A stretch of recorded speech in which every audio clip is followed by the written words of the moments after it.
enabling streaming to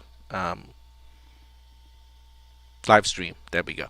All right, so we should be good. Things should be live right now.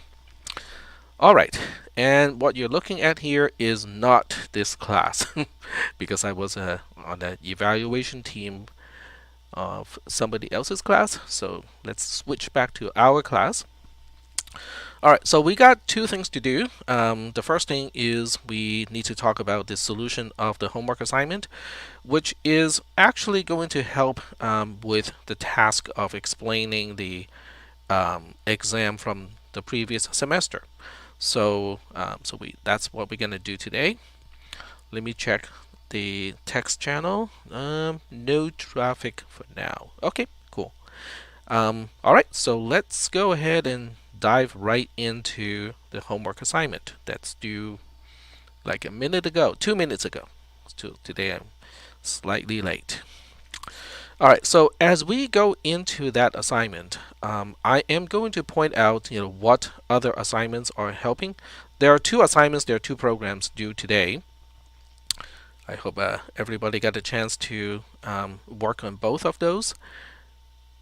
Even if you cannot finish it, it's still a good exercise to kind of go through both of those. So what I'll do is I'm going to start with traverse, and then we'll go back to Fibonacci. Fibonacci is the easier one. The tricky part about Fibonacci is you have to handle two return values in one single addition, but that was nothing. That wasn't new. Okay, the concept of doing that was not new, and I used the announcement to give you guys a hint of going back to the program that has Johnny, Ryan, and 12 in it. Because that program illustrates that very, very specific technique of how to use the return values of two different function calls in the same addition. So we'll get to that. So right now we are going to start with traverse. The main of traverse is actually given to you as well, also as an announcement. I'm hoping that most people did not miss that announcement because that would kind of defeat the whole purpose of an announcement. Okay, so oh, that's way too small. Okay, let me pick a different terminal. I'm just looking through all my stuff, finding the right one. Okay, this one looks good. All right, so this one does have the does have traverse in it. This is the main of traverse. So I'm going to use this one because it already has main implemented in assembly code. So I am just going to paste the C code into here. So this way I have the C code with me, and then I can go ahead and implement traverse. Okay, there we go. Take this out, put this over here, and then we'll use comments. Let's see, this is line 12 to line 17. Substitute the beginning of each line with / space. There we go. All right. Okay. All right. So this is a good starting point, I think. And what we'll do is, oh, okay, it did not substitute for these two lines. Okay, must have specified the wrong beginning and the end of the line range. Okay, so we'll take out the halt instruction here, and we already know how to deal with what to do when a subroutine finishes. So LDBD increment D st JMPB. So instead of just memorizing these three instructions being the instructions to end a subroutine, I really want to kind of emphasize that it is important to understand what each instruction is doing and how it relates to the agreement between the caller and the function being called. So I think that is really kind of important to understand, and not just to look at these three instructions and go like, okay, we just have to make sure that these three instructions are at the end of each function. All right, so now we're going to define the call frame. So the call frame consists of the arguments. In this case, we have two. So we have array ptr as our argument. We have the return address as a part of the call frame, because that is how the subroutine knows, how to get back to the caller. And then we have local variables if there are any. In this case, we do not have any local variables. So even though it is not required, okay, so I am going to define, well, I'm not sure. I really don't think we need LVS in this case because we do not have any local variables. So we'll just go ahead and start with PTR. And PTR can start with 1 because these are offsets from where the stack pointer points to the individual items in the call frame. Offset 0 is return address because that's the last thing pushed by the caller, and that will make PTR at an offset of 1 from where the stack pointer points to. And then we have array traverse underscore array is traverse ptr 1 plus because that's the second argument, and we push arguments in the reverse order. The last argument is pushed first, and as a result it ends up with a higher address. So what I have said so far should be things that we really understand already. So that's kind of important to know what we are supposed to understand at this point of time. All right, so this is a conditional statement, and it is really checking whether PTR is non-null or not. So if you see a scalar by itself inside the context of a Boolean, all it is really trying to do is to say, well, is it non-zero? Okay, so we have to at least get PTR into a register in order to test whether it is 0 or not. So that's what we need to do. So we'll do a LDIA with traverse PTR. That would be the offset. Add AD. Now it becomes the address of PTR. Do a LDAA. Now it is PTR and ready for being tested. So we use AND AA to quote unquote test it. Now AND AA can only test two things. It can test whether the sign flag is a 1 or a 0. It can also test whether A is 0 or not. Those are the only two things that can be reflected or be tested by AND AA as an instruction. And the way it does it is inside the ALU. So, if you look into the ALU of the processor, you would actually find out exactly how it is done. And I'm going to assume all of you have done that already, looking into the ALU to find out how AND AA gets the job done. So if it is 0, we really have nothing to do. So we're going to say traverse and if, okay, because we only have one conditional statement, and we can just say and if goes here. So we have traverse underscore and if defined here. So that means if we continue after the JZI instruction, that means PTR is not null. All right, so if it is not null, we have the actual body of the conditional statement to implement. The first one is to call traverse recursively, and then the second one is to increment. Well, that's a post increment.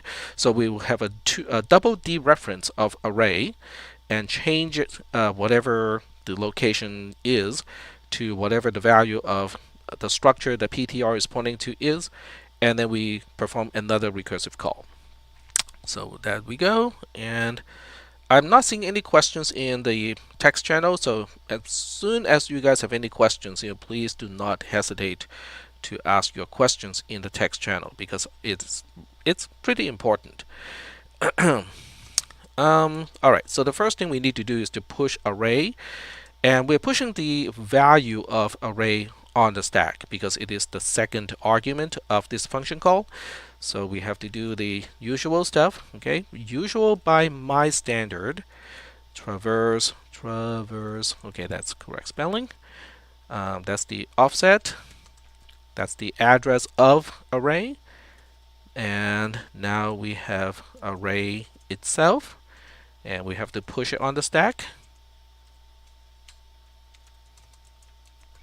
And there we go. So I'm just going to put a comment here, push array on the stack.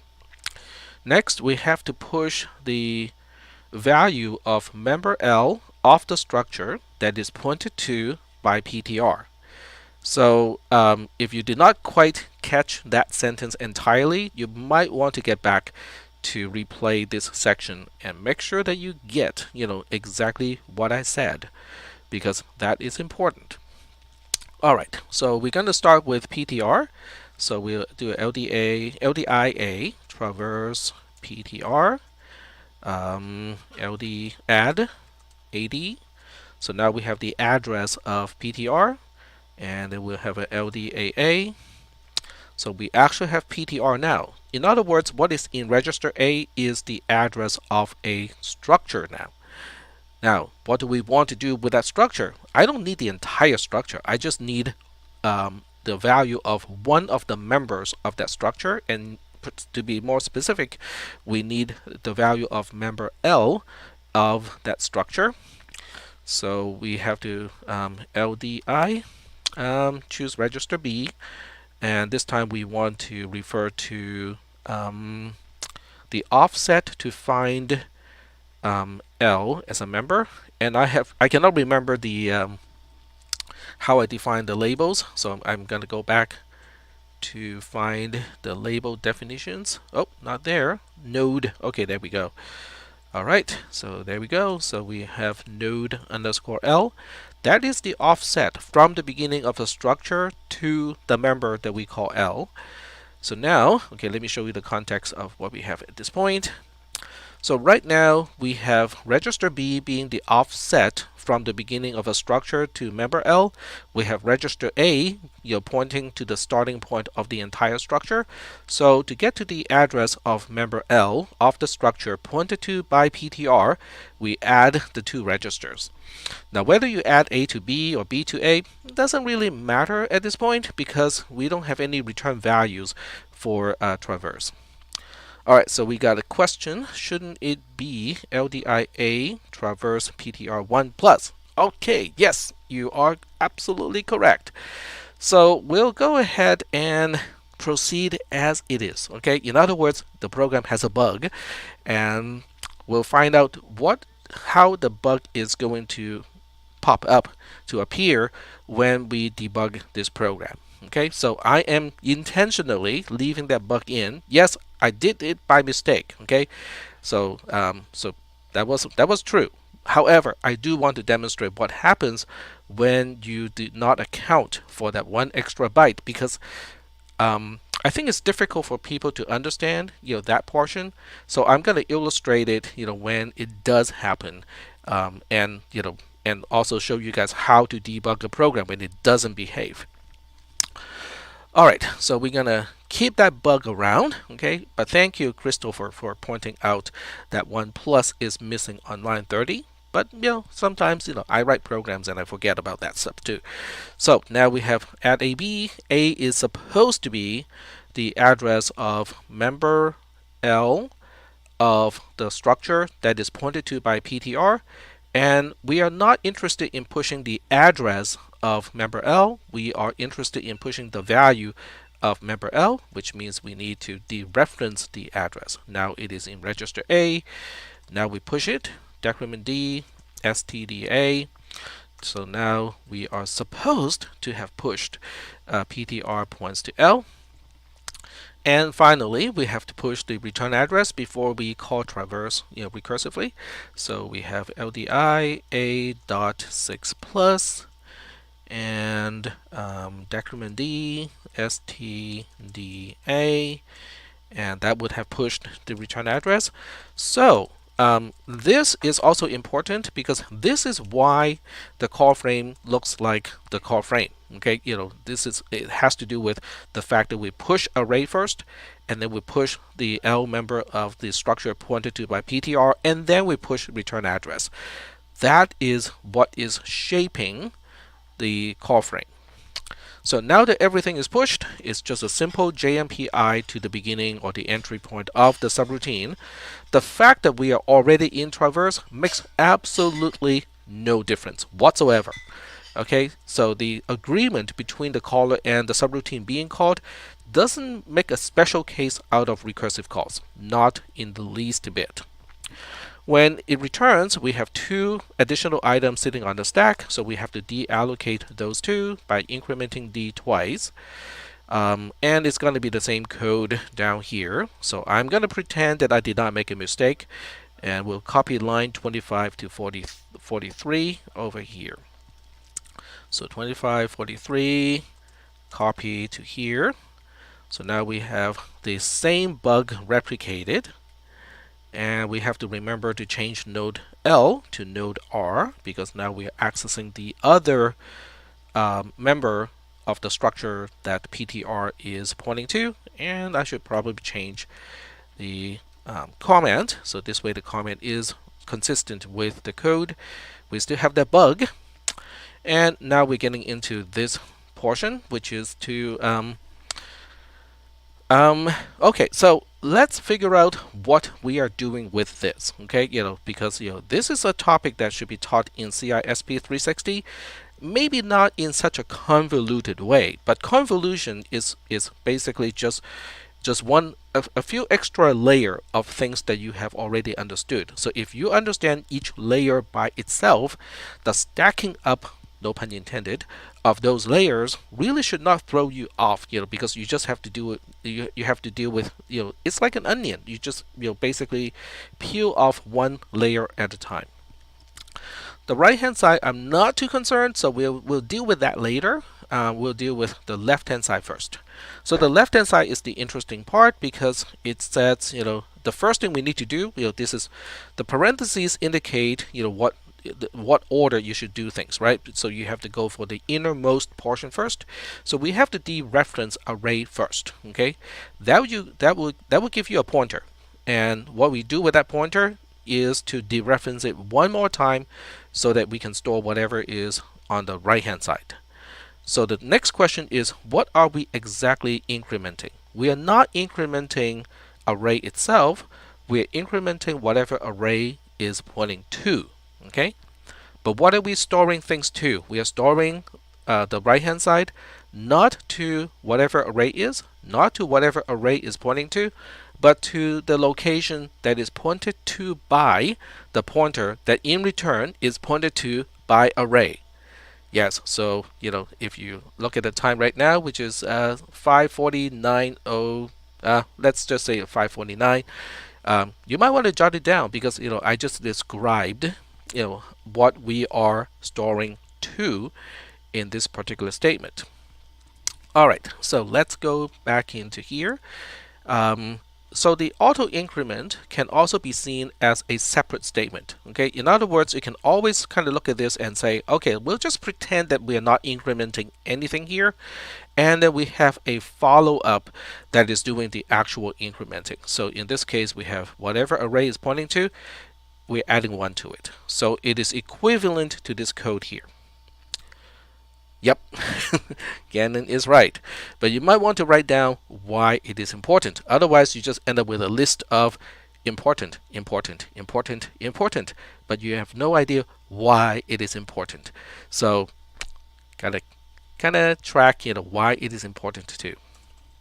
All right, so we'll just kind of simplify the whole thing and separate the increment, the post increment, from the actual, double dereference of something.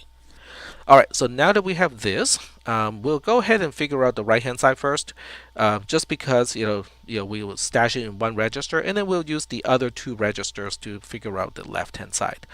All right, cool. So we have LDIA with traverse PTR, and then we have add_AD, we have LDAA. So I'm doing all of this without naming what is in the register at this point, because we have done it already. We have done it several times already just today. So it is basically the same template up to this point. Then we have LDIB with node value, uppercase.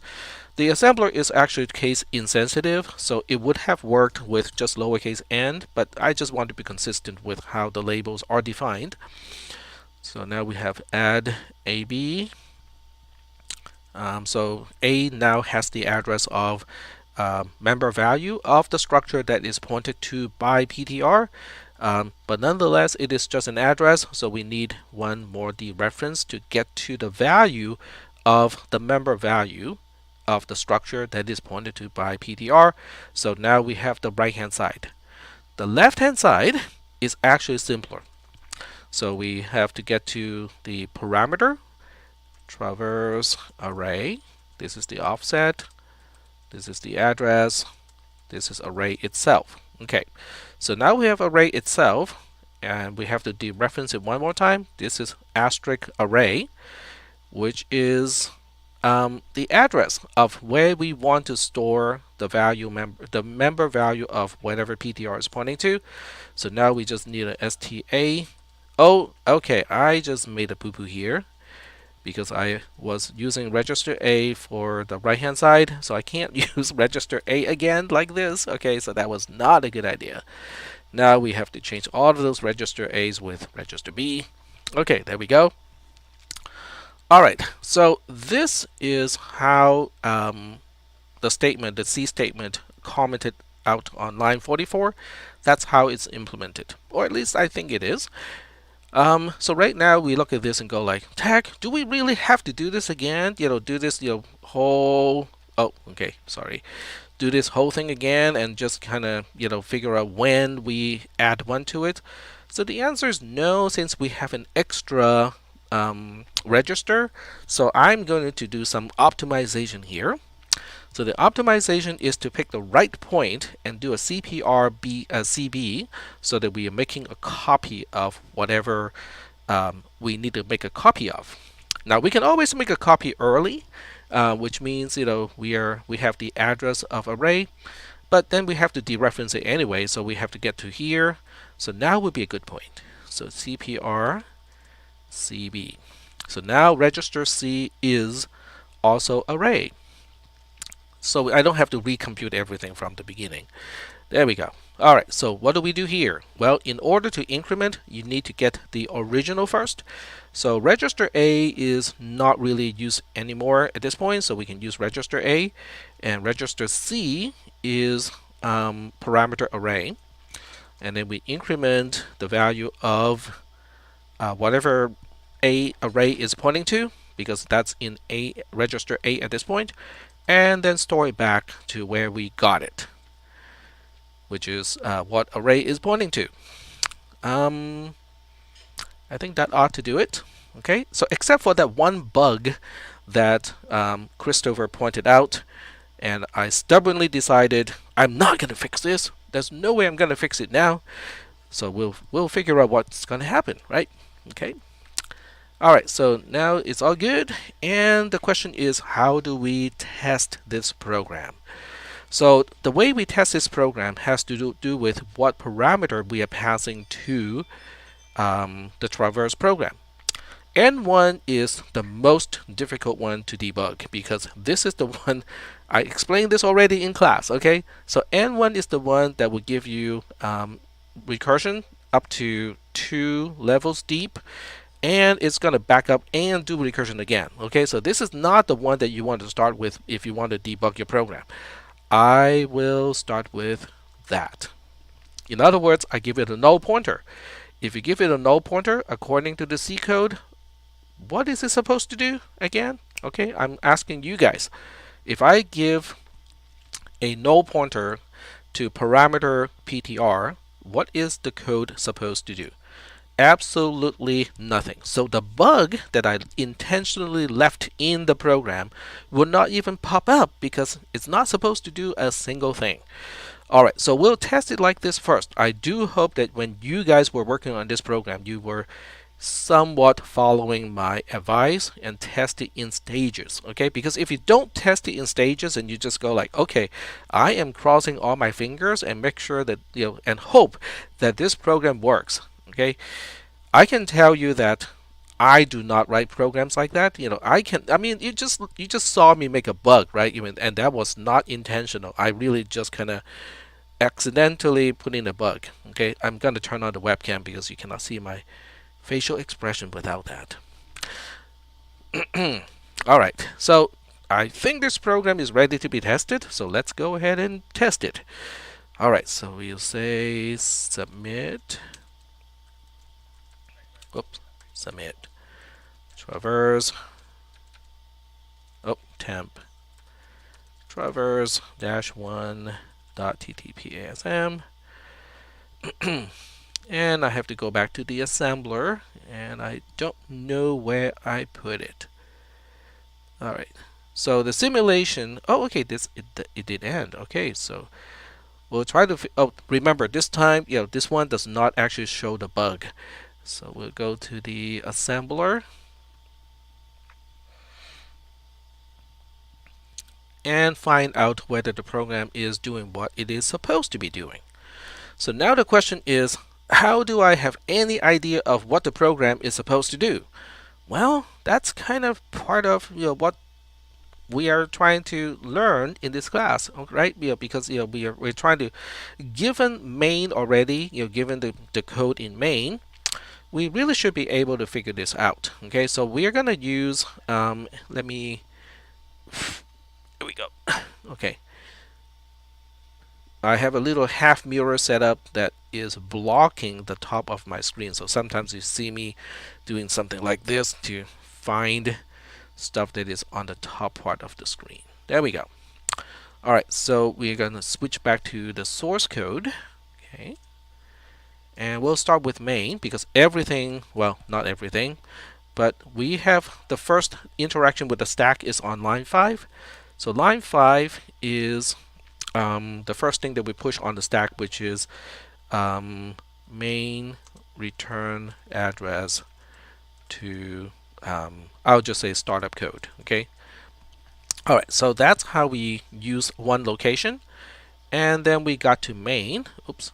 So we get to main, and according to the offsets, this is how main is using the stack. It is having buffer starting at 0 from the frame, and PTR is 6 bytes after buffer. And that's how we are supposed to have organized the content on the stack. Alright, so that means PTR, or okay, I'm going to say main PTR is supposed to be here, and then main buffer 5, which is the last byte of buffer, is supposed to be here. This is 4, 3, 2, 1, 0. So this is main buffer 0 is supposed to be here. And then we call the subroutine. Okay, so when we call the subroutine, which is down here a little bit. Okay. Oh, okay. So we are supposed to initialize PTR to point to the beginning of buffer. So it might be helpful now to kind of know what addresses we are dealing with here. So this is whatever is above -1, and we'll extend it down a little bit. Maybe that much. And then insert a column before so that we can look at the hexadecimal digits or hexadecimal representation of the addresses. So this one is dec to hex, like that here, and do the same thing. Alright, so that's good. Alright, and I need one more column for the value of those locations, so we'll put it right here. Alright, this one I don't really care, it's just a return address, it's going to be some location. This one I do care because once we initialize it, it should point to this location here. So that means it is supposed to be initialized to F8. So we are expecting to see F8 as a value at location FE on the stack. Alright, so now we have to set up the call. Okay, so we have to set up the call, and what we know as array as a parameter is pushed first. And that, in this case, is the address of PTR. So we are supposed to see the address of PTR. The address of PTR itself is FE. So I'm going to say this is supposed to be the address of PTR, and that is FE. And then the next thing we're supposed to push is a null, which is this null here on line 136. So we're supposed to be seeing a 0. I'm just going to specify 0 here, and obviously 0 is 0. And then we have the return address. So this is a traverse return address to main, so that we can continue execution in main. So it's going to be some content. I don't know exactly what it's going to be, but that's what we're supposed to be seeing. All right. So I did all of this without actually running the code. In other words, in my mind, I have an idea of how the stack space is supposed to be used. Okay, now this is really important when you're debugging a program, because it's important that you understand what it is supposed to be doing, so that when you see a deviation from what you expect the program to be doing, then you know the program is not doing it correctly, or your understanding of what the program is supposed to be doing is incorrect. But either way, it is information. It is useful information that you can use to learn the material in this class. All right. So now that we know all of this stuff, okay, what do we do with the assembler, especially the analysis tab, to kind of make use of what we made over here? And the answer is, well, we're just going to stitch everything back together, right? We're going to look at column C and find out that, oh, okay, so the return address to the startup code is 09, okay? Does that make sense? Well, maybe. Okay, we'll do it once, just to make sure that it does make sense. Okay, so this is the entry code, which doesn't have a name. Okay, but we are supposed to return to the halt instruction here after main is all done, and it is indeed at location 09. So 09 is the proper return address back to the startup code here. So I just want to show you this, just so that you can kind of have an idea of what it is at location FF in hexadecimal. Okay, so that one is gone. That one's taken care of. So now the next write operation is FE gets F8. Okay, so that's where we are supposed to be initializing the local variable PTR of main to F8. So it is correct, because column C is supposed to be the value of the address indicated by column B. So that part is right. Okay, so let's see. The next operation is location F7. It gets FE, and we'll double check to make sure that's correct. Yep, so FE is supposed to get FE. F6 is supposed to get 00. That's our, I modified that. It was N1 before. I said, well, let's try to give it a null pointer and make sure that the program behaves correctly when it is null, because this is really important. I know it's kind of too late, because you guys, it's too late to turn in the homework. Because you really need to test the case where recursion ends to make sure that, if you get to the point where the recursion is supposed to end, it does end. Okay, it's really important to check that, because otherwise, your code will keep going and going and just keep consuming more and more stack space, and it will corrupt itself. It will corrupt the actual opcode at the lower portion of RAM, and that would not be good. All right, so F6 is supposed to get 00, and that's exactly what it's getting. And then we have one more thing pushed on the stack, which is the return address to main, and that turns out to be 7E. Okay, maybe not. I mean, but that's what it's supposed to say. So we can always double check, right? So we can always double check and go to location 7E and ask, is that the right place to return to? So I'm just scrolling down to FE, and this is right after JMP to traverse. Yep, so that would be the right place to return to. So far so good. The program does seem to construct the stack correctly. And after that, we can kind of skip around a little bit just to make sure that the program ended correctly without using any more stack space, without any more write operations to any of the stack space. So we can see that there's no further write after this, which is pushing the return address to main from, no, I take it back. Yeah, it is. Okay, so this is the return address from traverse back to main. That was the last thing we pushed on the stack. We do want to make sure that the stack pointer is balanced, and it did get back to 0, so that's good. And we also want to make sure that we get back to the halt instruction on at location 09, and that it did. Excellent. Okay, so the program does work up to this point, and you guys might be saying, but Tag, this is something that you just kind of repeated from last semester, right? Nope, no, I wrote the code from fresh every single semester. All right, so now we're going to change the null pointer here and say, all right, so let's try something that is not null. Okay, last time I believe I told you guys to try N4 or N5 first, because both of those have both the left and the right being null.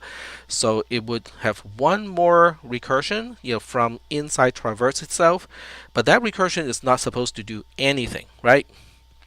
And this is where the bug is going to manifest. Okay, so we'll go ahead and check out what this code is supposed to do. All right, so get back to the spreadsheet. All right, so we're going to extend this a little bit because this time we are passing the address of N4 on the stack. And I have no idea where that location is supposed to be, but I know what the program is supposed to do because it would go into the then portion of the conditional statement, which would, which is going to call traverse again from within itself. So when it does that, the first thing we do is we push array, and array is just being pushed around, as is. Okay, so that value is going to be the same. So we're going to push traverse array. So this is just me borrowing a notation from C to indicate this is a parameter array of traverse. There's no such syntax in C and C++. I'm just borrowing the notation. So this way we are clear on whose parameter or whose local variable we are talking about here. That turns out to be just FE. It's pushed just like itself. So this is where the problem is supposed to be because N4. Let me see. Right. So N4 has a L member that is a 0. Okay, and we're pushing the L member of the structure, which is N4. So this is supposed to be a 0 on the stack. And we'll find out that that may not be what is actually being pushed. So this is traverse return address to traverse, okay, after the first recursive call. Okay, I just want to be kind of extra clear of what is supposed to be there in terms of the interpretation. All right, so this time the stack is a little bit different. When at its maximum depth. Okay, in other words, this is the number of bytes that we are supposed to be using on the stack up to this point. One of these locations, particularly buffer 0, should also be changed to the first to the value of N4 in this case. But that is not important, okay? Not at this point, because I want to find out, how do we debug this program? Because we know it's going to misbehave. All right, so let's go here. The code is already changed, and then we'll go ahead and run it again. Now this time, I'm not really sure that it will terminate in the simulator.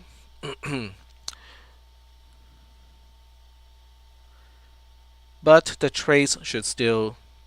Okay, I'm not sure whether it timed out or whether it actually terminates, but it doesn't matter, okay, because we'll still be able to see the problem in the analysis tab. So now we are in the analysis tab, and well, looks like there's no progress bar. Looks like it's done already. So okay, fine. All right, so now we're going to look for this extra FE. Nope, not this one, this one here. So we're going to look for this extra FE at location F4. So let's see. Okay, so we're tracking down column C and see whether F4, location F4 is getting FE. So that's good. Okay, that's consistent with this operation here. And then F3 at location F3 is supposed to get 0, 0. and it did not. Okay, so instead of getting 0, 0, it is getting df. So we know this is wrong because because I said I kept the bug. But the question is, why is it getting df? Right? I mean, why is it getting df? So now I'm looking at the time. Probably not. So I can show you guys why it is getting DF in just, maybe not in today's lecture. Maybe I can use the lab time to do it.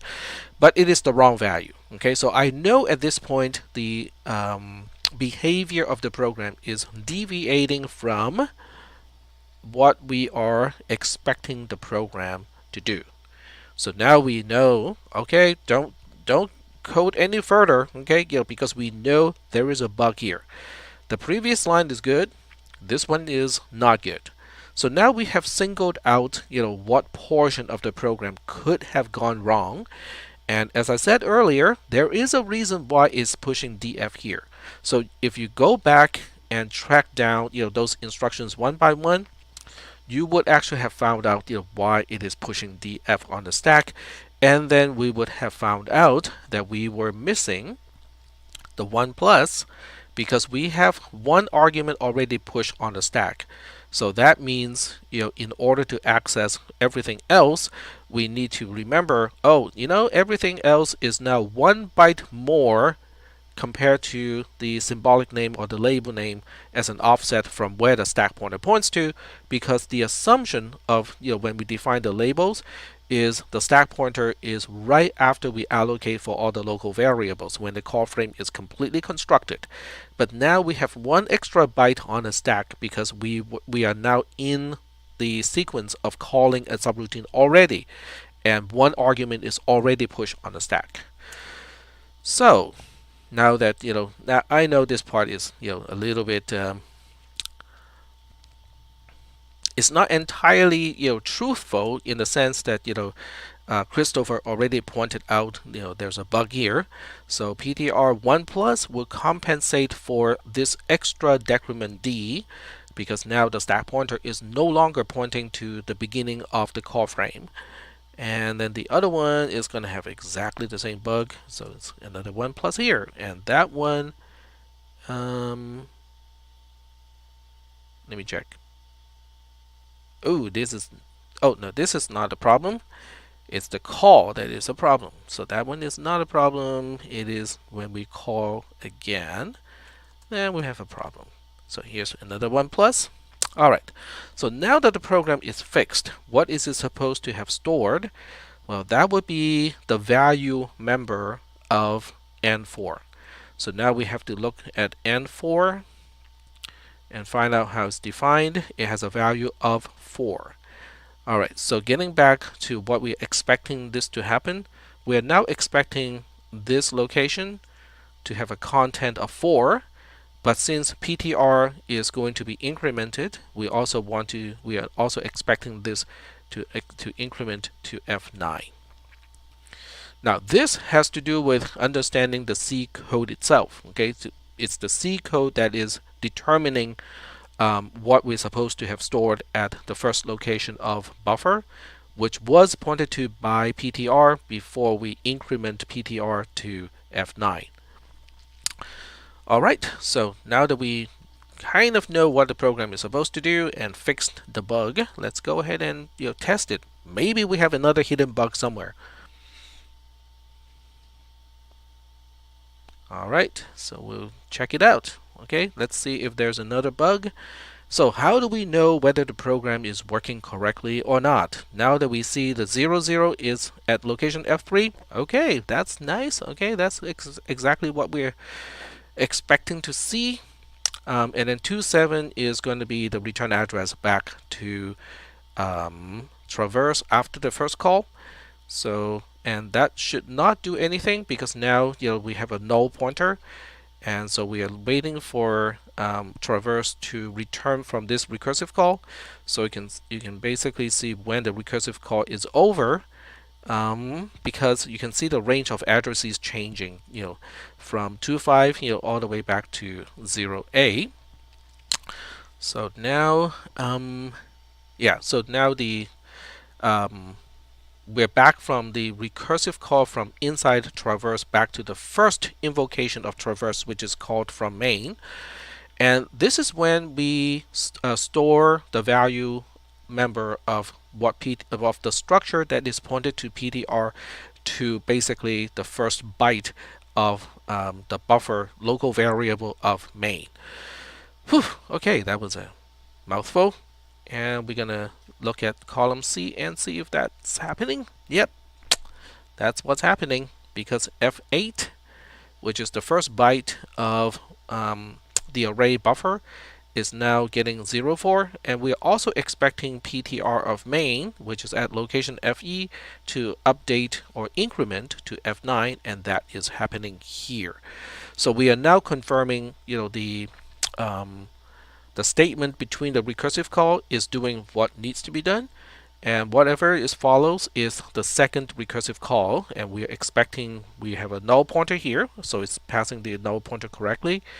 And this is the return address to the second call, the second recursive call of traverse.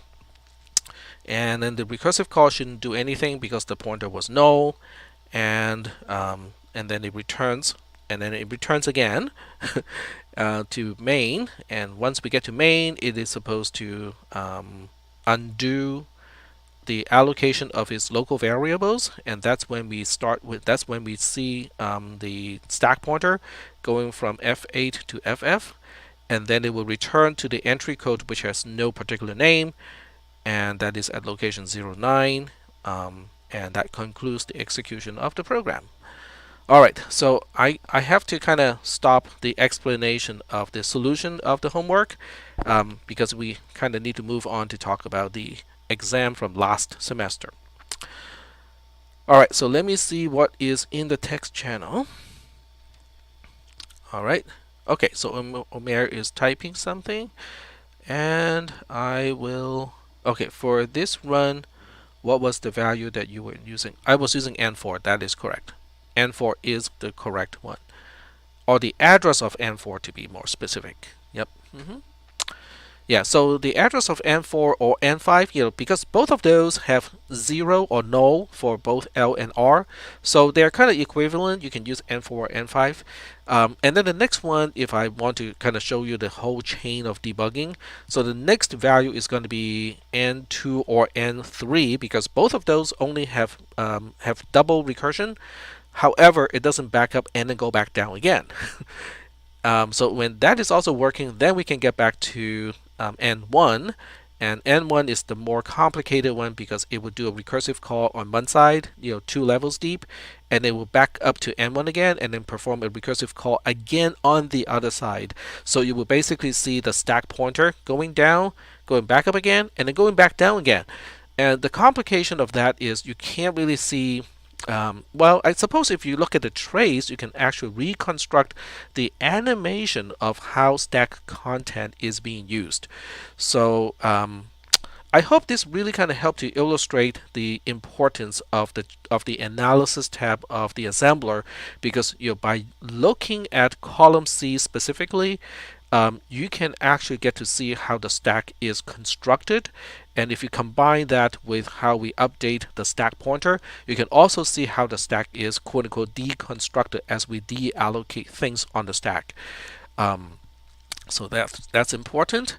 All right, so I will give you guys time to take a snapshot of the assembler right now because it does have the right source code and it already has the analysis tab all done. So if you take a snapshot right now, you're going to capture everything that that was in the lecture up to this point. So that's good. And that will give me some time to prepare for the answer of the question that I post as the exam from last semester. So you guys go ahead and do that, and I will do my stuff.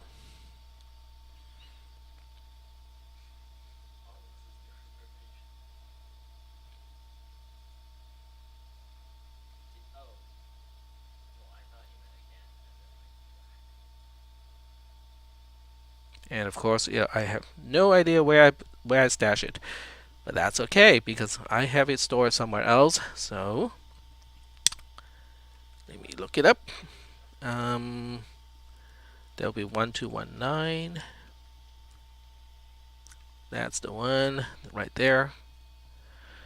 All right, so let me see what Omir is typing. I don't know what I did, but I have basically the same code. But when I ran it with N4, it balanced properly. But when I tried with N1, it never really did. Okay, so I am going to guess that one of the okay, so N4 doesn't really test the recursive call, using L or R. Um, it tested to a certain extent, but um, hmm. Yeah, so I think the two branches may not be symmetric. So you should probably, instead of testing N1 right after N4, my advice is to use N3 or N2 to test the code again, because one of them will test the L branch or the left branch, and then the other one would test the R or the right branch. So if it does work for one but not the other one, that means the implementation of the recursive calls are different. One works and the other one does not work, even though they are supposed to be symmetric. So I would advise you to do that, Omer. Even though after you fix the program, it's not going to count for the grade. I think the experience is useful for that. Okay, all right, cool. All right, so now we got about half an hour. I suppose we can use the lab time today because there's no lab today.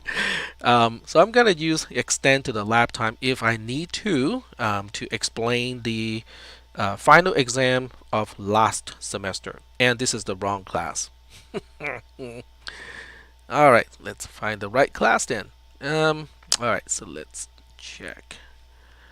1219.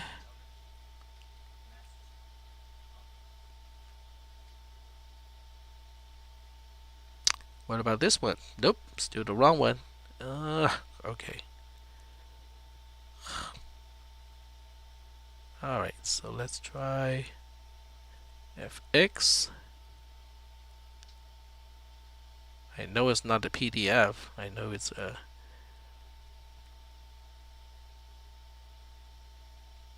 Oh, I'm just gonna look for Drive and go find it myself.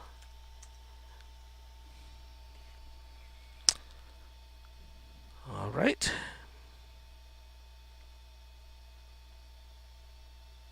All right, so the final exam from last semester is about locating all the bugs in a TTP-ASM implementation of a program that's written in C. So the key to answer those questions. Oh, that's not what I was expecting. There we go. Okay, there we go. Okay, got it. All right. So let me pull the tab into your view. All right, so this is what you saw. Okay, it's basically a program ready to be assembled. You can use the assembler. Okay, you can use the assembler. You can run it in TT. You can run it in Logisim. You can do all of those stuff. You can use the analysis tab of the assembler. You can use all of those tools. So basically, the only thing you cannot do, okay, is to have collaboration of some kind with someone during the exam. Okay. Other than that, it's open book, open notes, open tools. Okay. But it's still kind of the question is, okay, so what are we supposed to do with this program, right? So there's the C code, and then there is also the assembly code. So you can see the first part starts with the C code, and then we have the assembly code. And your job is to find all the bugs related to the assembly code. All right, so to do this properly, I would advise you a few things. Okay, so you might want to jot this down, or at least you'll remember the time. First of all, there was no easy way for me to specify a fixed size font when I upload these questions. So the first thing you might want to do is to force the entire thing to use a fixed size font, because then things are aligned more visually, they're more aligned. So I just highlighting the entire thing and then go to font here and choose, I use Source Code Pro and just use normal. So that's helpful because I like everything to be lined up when they're supposed to be lined up. So that's helpful. You also want to go to tools and turn off spell check and stuff like that, because the spell checker is not gonna like those labels, okay, or the instructions and stuff like that. So you might want to turn off spell checking and grammar check and stuff like that, or auto correction. That's even worse. Okay, auto correction is really not good. All right, so those are the things that you might want to do. Second thing is you probably also want to be able to look at the C code and the assembly code side by side. So to do that, so you can see this is the beginning of the C code. So to do that, you have a few ways to do it. I mean, you can just kind of copy and paste this to a different window. Okay, so that's one way to do it. You can open it up again in, let's say, Notepad, in Windows. You can put it into VS Code if you want to, and you can even put it into, okay, I'll just kind of show it here. You can even put it into online GDB. So this way, you can potentially run this code. Now, it's not gonna work, as it is, because it is all commented out, right? So you probably have to find a quick and easy way to get rid of all the comments, and so you can run the code. So whatever you want to do, it's up to you. Now, whether you have to run this code or not, that's up to you as well. Okay, so if you want to, you can go ahead and run the C code, find out what it's supposed to do. But the most important part here is you want to compare the C code against the assembly code so that you can spot the errors. Alright, so there's a little bit of standard here. When you remove code, you want to comment out the code and then insert a line to comment around why you deleted the code. If you're changing, you want to copy and paste the old code, comment out the old code, and then edit the duplicate, and then add some comments to explain why you did that. So whatever change you're making, you need to explain why you are making that change. Okay, so for online GDB, to uncomment, highlight, and then you want to uncomment first. Okay, so Omer has figured out how to do a batch uncommenting. All right, so I suppose it is just replacing the / space with nothing. That's my guess. Could be wrong. Okay. So anyway, just read carefully, because I may not be using the same standard of how to document your changes. So you got to read your document carefully. Alright, so here's D. So the first thing we need to do is to compare whether that definition of D is recorded or represented correctly in assembly or not. Alright, so D underscore DD, which is the first member, is 0. Okay. The next one is DR, and DR is DD1 plus. Okay, looks right to me. And then we have Q, which is DR1 plus. Okay, and then we have R, which is the last member. It is Q1 plus. And then size is the last member 1 plus, because all of these are just 1 byte wide. So the size is basically just 4. That looks okay to me. And then we move on to div. And div is the name of the subroutine. It takes we'll get to the type later. Okay, so this is why it helps to kind of be able to look at the C code on the side, because the interleaving of the C code and the assembly code, even though I try my best to make it easier for you guys to read it, it may not be that easy to follow. So having the C code on the side, then you can do a side-by-side comparison. I think that's better. All right, so now we need to look at the frame. So as far as the frame is concerned, you want to kind of draw a picture if you want to, draw a picture. You can insert your own additional comment. So whatever comment you want to type is fine. Okay, I'm not going to take points off because you insert additional comment or remove your comment that came with the file. So my suggestion is to use comment here to help you understand how things are supposed to be laid out. So PD is here, return address is next, and then we have the two local variables. Nope, I take it back, not local variables. Oh, this is div, right? So let me look up div here. All right, we do have two local variables. We have DRM as the second, as the first local variable. We have QB as the second one, and then DRM as the first one. Now, the ordering between QB and DRM is not important. So, however, the local variables are allocated, as long as both are allocated, it will be correct. Okay, so there's no specific way to organize the local variables. Alright, so in this code, in these labels, I am allocating for DRM first, okay, so which is consistent with this picture. And then QB is DRM1 plus, okay, so far so good. LVS is QB1 plus, because we are reserving 2 bytes. And this one has to do with, QB itself takes up 1 byte. And then we have PD as our parameter, and it is LVS1 plus. And this one has to do with the return address is taking up 1 byte on the stack. So these labels seem to be defined correctly.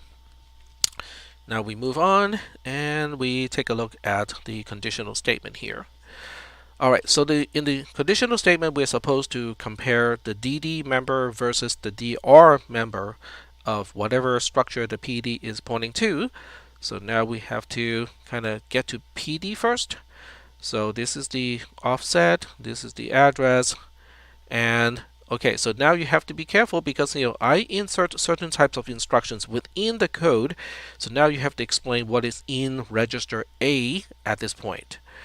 So I am just going to leave the question here and I'll explain here and say register A has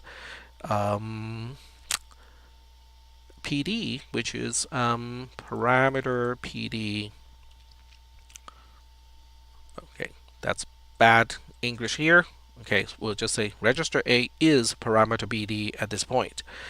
Not the address of, but the actual value of the parameter. Okay, so now we have the offset to member DD, and then we add the offset to the address of the structure, and then dereference the address. So right now register B is supposed to be the left hand side of the comparison. Okay, so right now I'm gonna pause here and basically say, in your case, you're probably going to have to comment every single line to kind of keep track of which register is keeping track is what. Okay, I can do this without a whole lot of comments because I have been doing this for years. Okay, I cannot say decades, but definitely years. So I can just kind of leave my comments a little bit more sparse, because I can track these registers a little bit better because I've been doing this for a long time. So I'm just going to say B is the left hand side of the comparison, which is this portion. DD.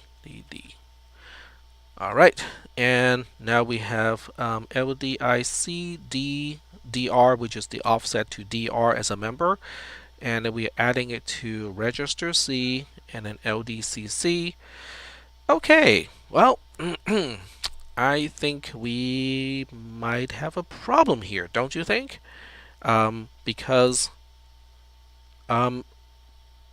what is this, right? I mean, I think we're missing a few things.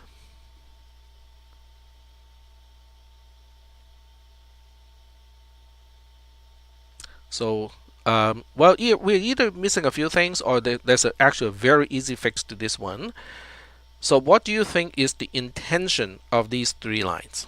Okay, so this is one thing that's also important to talk about is what is the intention of these three lines? I mean, just from the context, because I'm not trying to trick you guys by using the wrong comment at the wrong place of the program to mislead people to think that, oh, well, I'm going to tell you that we might be doing this, but I'm actually doing something that's completely different. Nope, this is actually consistent. Okay, so we are still trying to evaluate the condition of whether the DD member is less than the DR member of the structure the PD is pointing to.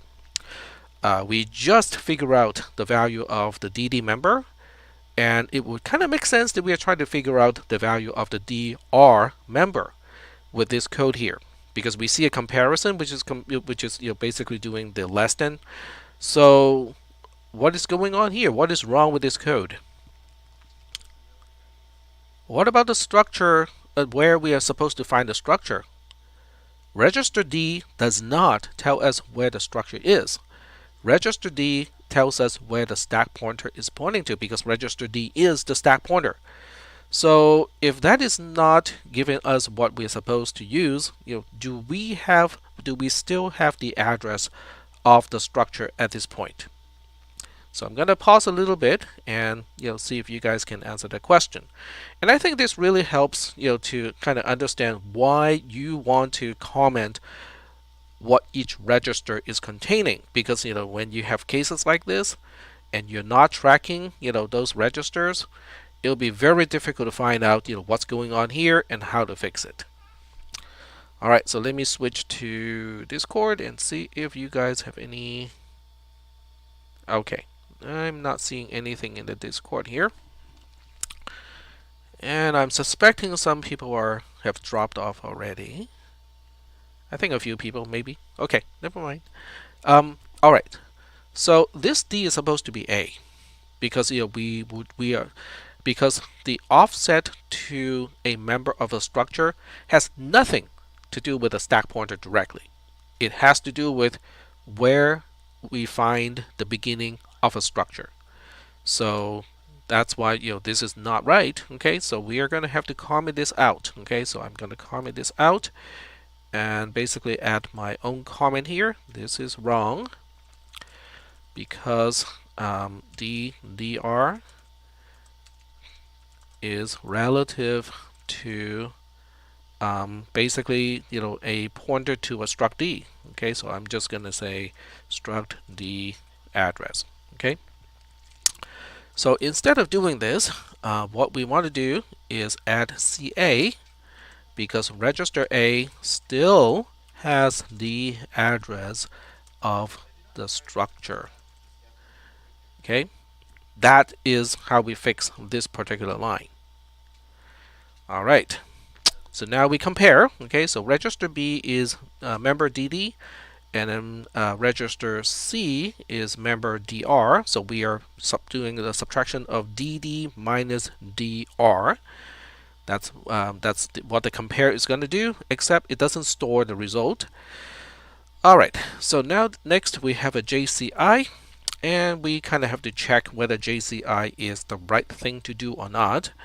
And as it turns out, it is the right thing to do, because DD as a member and DR as a member of struct D, they are both unsigned 8-bit values.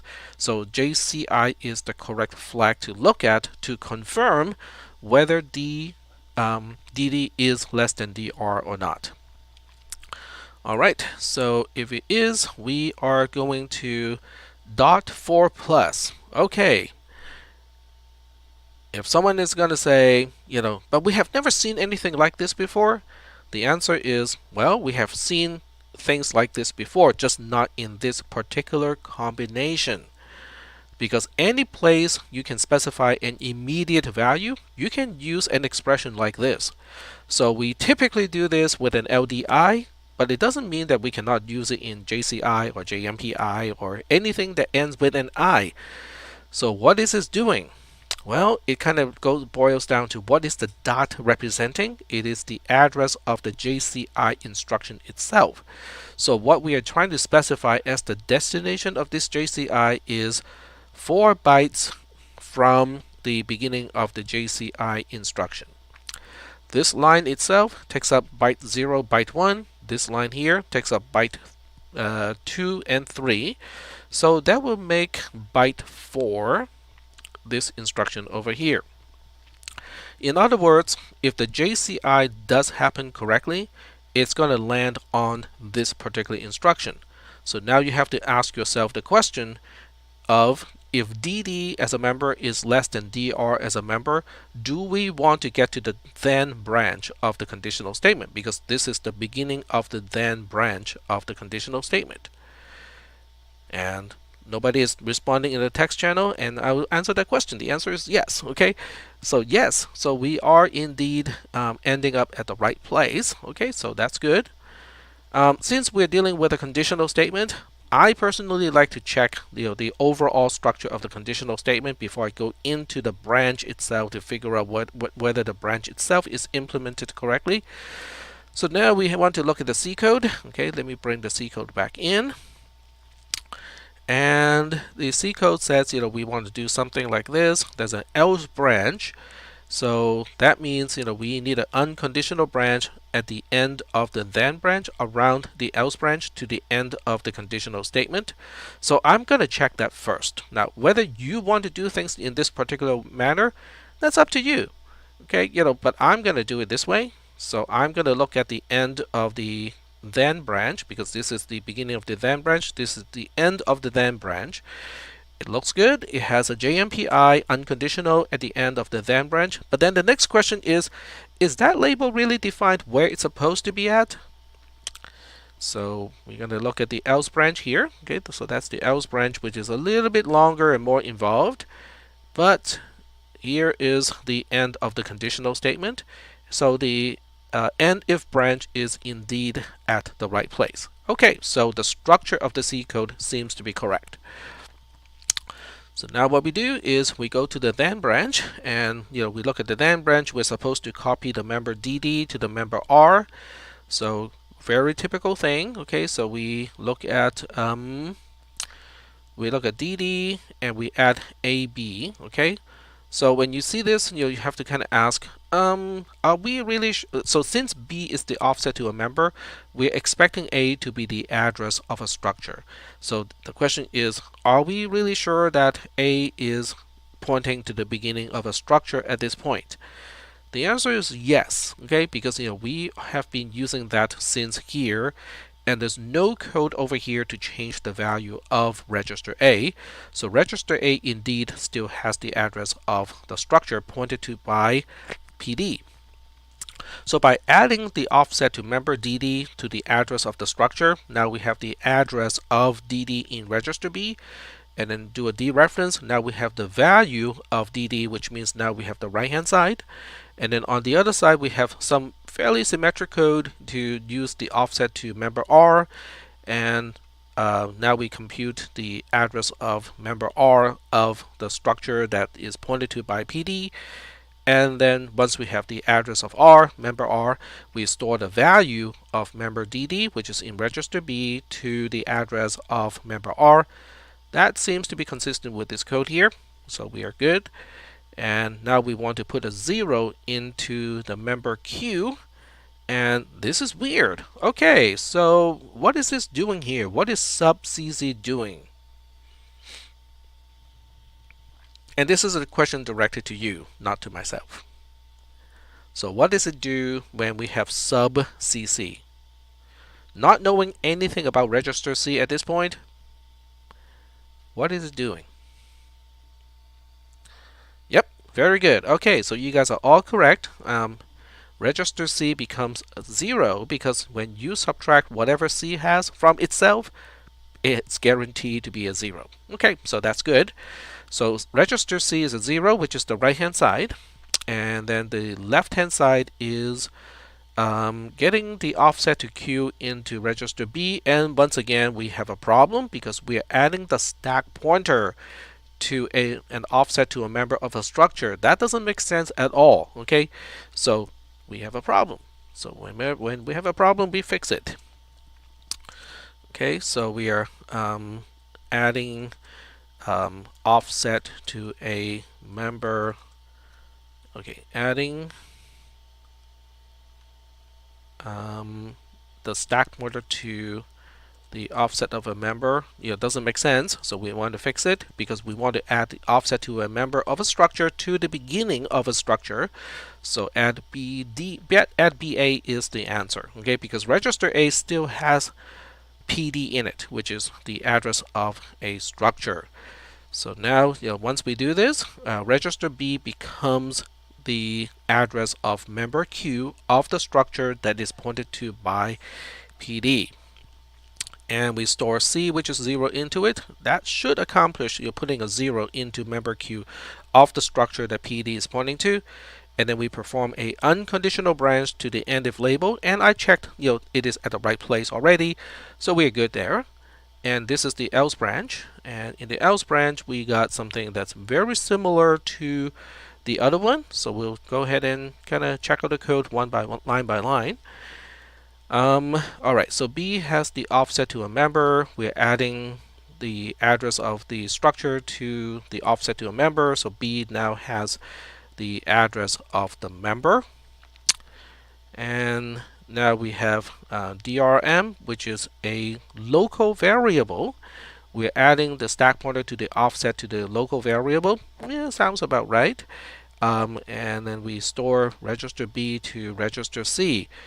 Hold on a second here. Something is not right, right? Because we are storing the address of member DR of the structure pointed to by PD to the local variable DRM. That's not what the C code is specifying. The C code does not specify this, right? If the C code specified this, then this code would have been correct. But that's not what the C code is calling for. The C code is calling for the value of the member DR, not the address of the member DR. So we are lacking a dereference. Okay, so we're going to say copying the value of DR member DR, not the address of member DR. So the fix to this is to add a new line, which is LDBB. Okay, get the value of member DR. There we go. Alright, so that should fix that problem. Now we are supposed to store a 1 to QB, which is a local variable or parameter. I cannot remember, but it doesn't really matter because the label would help us find it anyway in the call frame.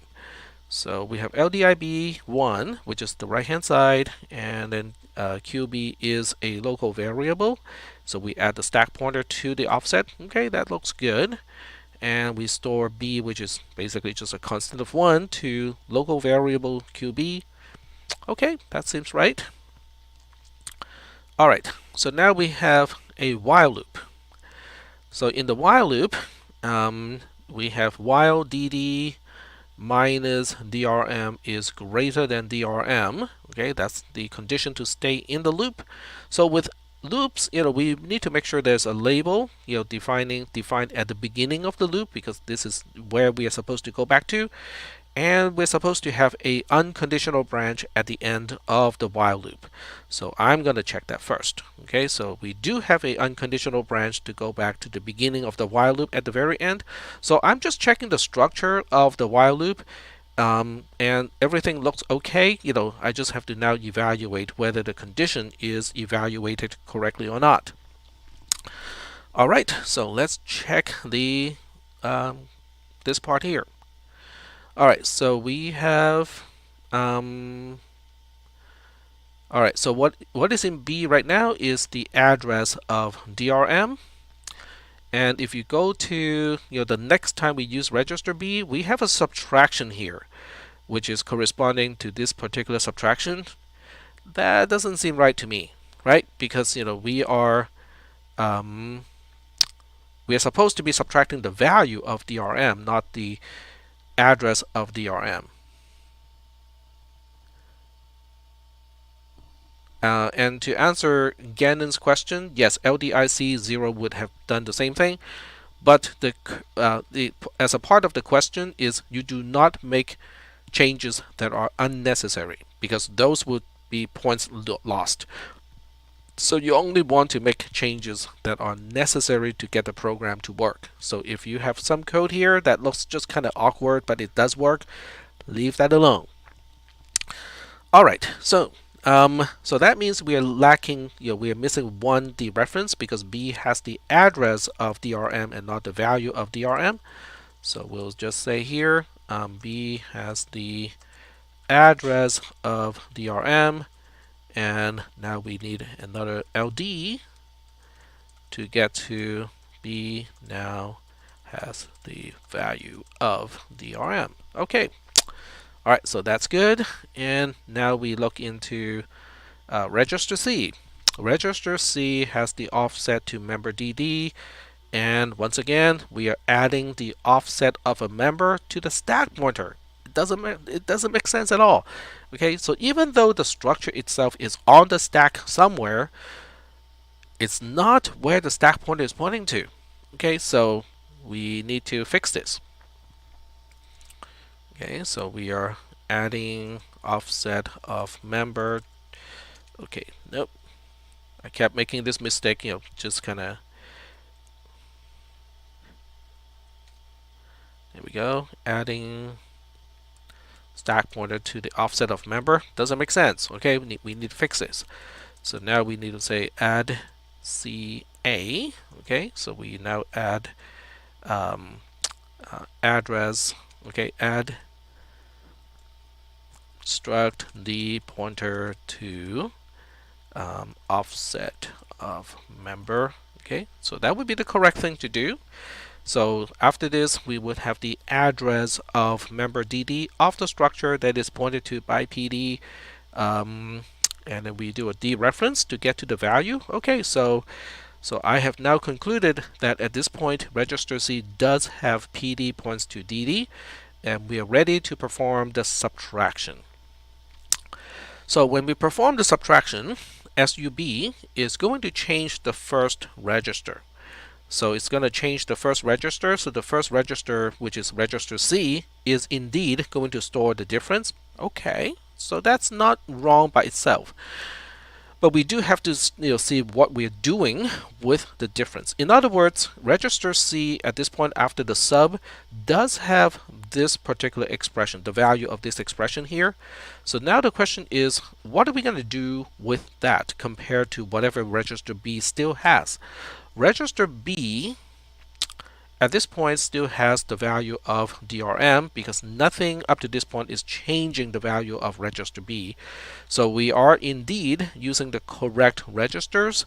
One has the left-hand side of the comparison, the other one has the right-hand side of the comparison. But now we want to see, are we supposed to end the while loop when C is less than B? All right, let's check that, right? We want to continue the loop if and only if the difference is greater than DRM. So if it is less than, we get out of the loop. Sounds about right to me. What about when they are the same?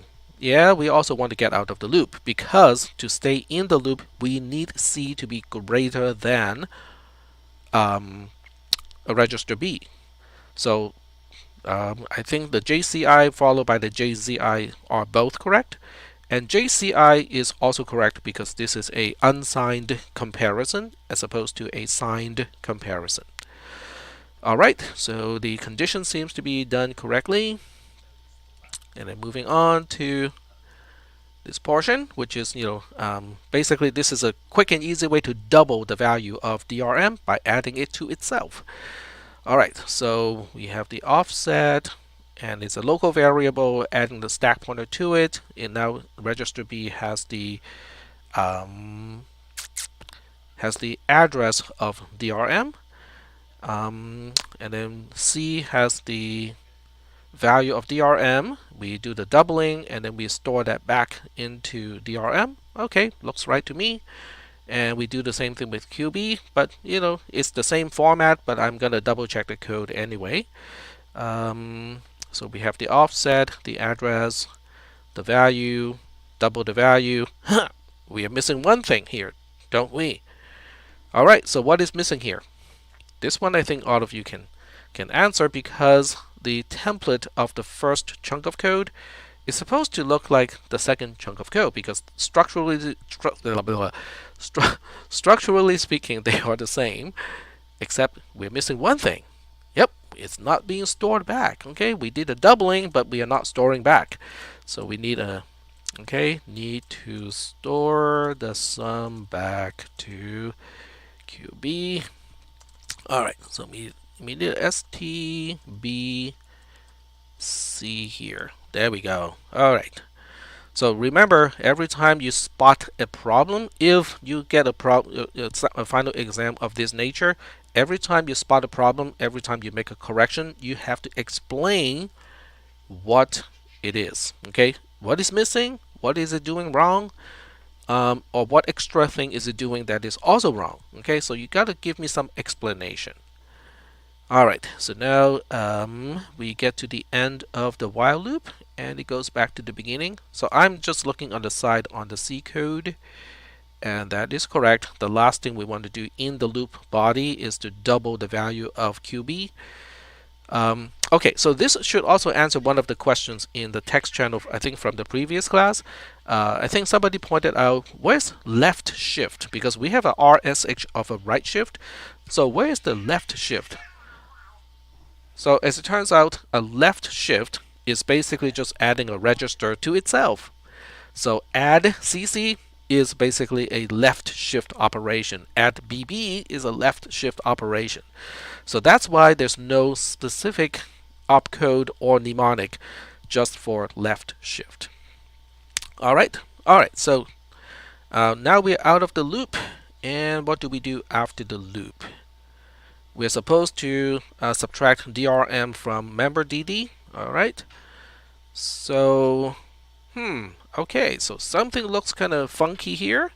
We got a decrement D, which is the stack pointer, and then we are storing register A to what the stack pointer is pointing to. So when you see something like this, what are you going to do?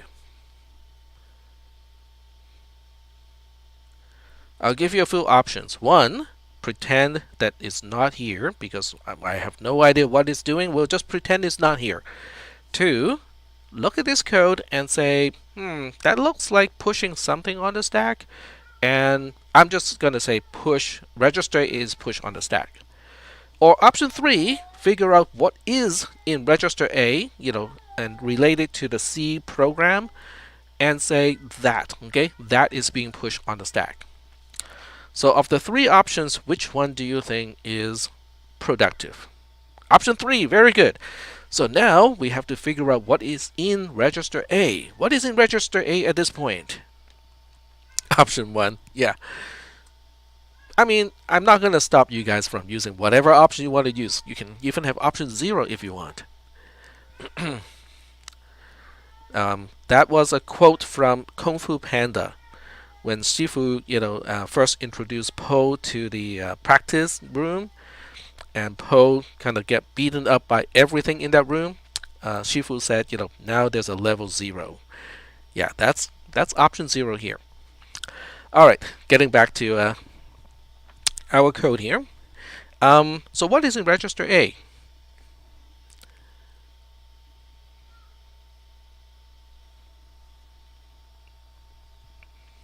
It is PD. Very good. Okay, so we're going to say push PD on the stack. Okay, because if you just say push register A, it doesn't tell you anything. It just says, okay, we push something on the stack, but it doesn't help you relate the assembly code to the C code. Okay, so the key here is not to comment the assembly code as the assembly code. Okay, in other words, if you were to just comment this line here, I'm just using this as an example of storing register C to whatever register B is pointing to, that gives you 0 information. Okay, because you're just replicating the mnemonic. Okay, the mnemonic of SD with parentheses around surrounding B is already telling us that we are dereferencing register B and storing whatever is in register C to that location in RAM. So what you want to do is to relate what is in register C at this point, what is in register B at this point. So you want to have your comment to relate to the C code as much as possible to kind of help you understand what is going on. Is there a problem? If there is, how do we fix that problem? Okay, so that is really important. All right.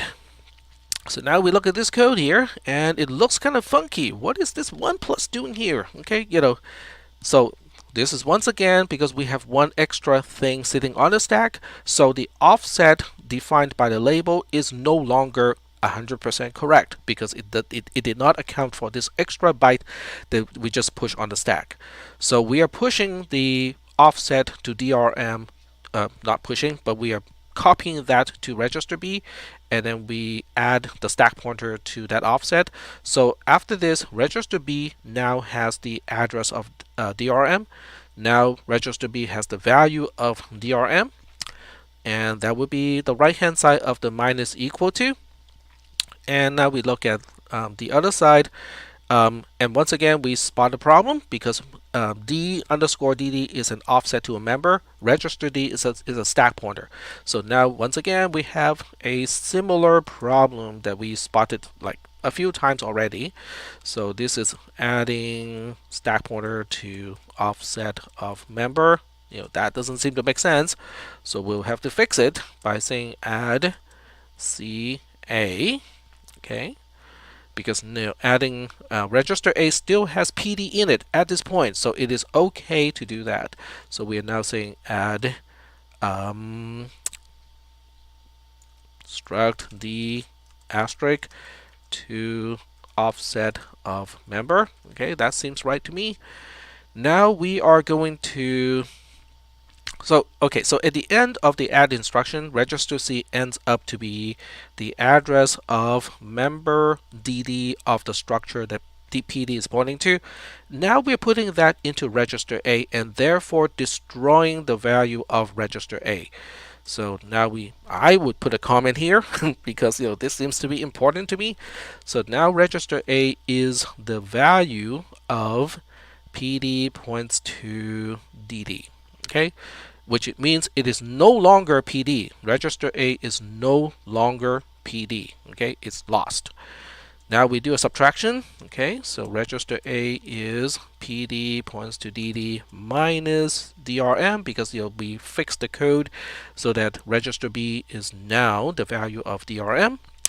So that means we have now computed the actual subtraction. However, we have not performed the equal to, which means we're supposed to store whatever is in register A back to wherever the member DD is of the structure that is pointed to by PD. Alright, so now we want to check this and see if it's doing it correctly. So register C is indeed the address. So that seems correct to me. Okay, so this is actually storing it. So by this time, we would have done this entire thing. And then what do? We perform these two operations. What do they look like to you?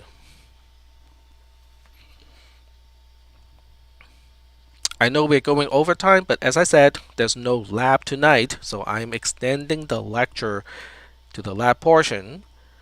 It's still being recorded, okay? So if you're getting a little dizzy, a little tired, it's okay, okay? Just kind of try to stay with me, just to get a general idea of how to approach the final exam, and then you can watch it again. The important part here is you can still ask questions interactively. We got a few people typing, so I'm glad at least there are still people with me. All right, so register A is getting back to PD because we are popping PD back into register A. All right, so I am going to say exactly that, right? So register pop PD back to register A. So the stack is now balanced again because we pushed and now we popped, so everything is back to so the stack pointer is now pointing to the base of the entire call frame again, which means the offsets are all correct again. All right, so what do we do here? We are supposed to do a recursive call to PD, okay, or to div, sorry. but we have to push PD. So since at this point we have restored register A to be PD, we can just kind of push that. Decrement D and store register A to wherever the stack pointer points to. Okay, so this is pushing the argument PD on the stack. Okay, cool so far. And ooh, look at this code here. This doesn't look right. I mean, tag, you usually do a LDIA with a .6 plus, and now it's a .5 plus. I'm gonna fix this. No, don't fix it. There's no problem here because the usual sequence is I use a .6 plus because decrement D is after the LDI, so I have to include the address of the decrement D when I compute the offset from the LDI instruction to where the return address is supposed to be at. But now I have decrement D performed before, which is not wrong. Okay, there's nothing wrong with reverse or inverting the sequence of these two instructions, as long as what you put into register A accounts for that. Okay, so there's absolutely nothing wrong with this sequence here. So we're pushing the return address. So push return address. Okay. Okay, we got the argument on the stack, we got the return address on the stack. Just do a JMPI to the subroutine being called. The fact that we are in div or diff at this point doesn't matter. Okay, that doesn't matter at all. Okay, this is correct so far. All right, and let's see, does diff return anything? I don't think so, but I'm gonna double check. So it does return the structure of whatever PD is, but it is discarded. Okay, let me show you the C code and so I can tell you exactly what I mean by that. Alright, so we are currently on line 51. So you can see how it is calling recursively, but whatever return value diff has is not utilized. Okay, it's not used in any way, so it's okay. However, we do have a problem, don't we?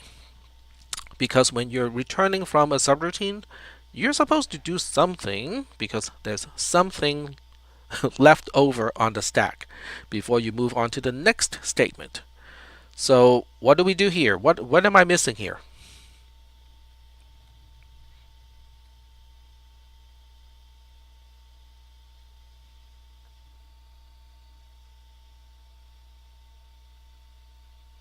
All right, at least we got 3 people still with me.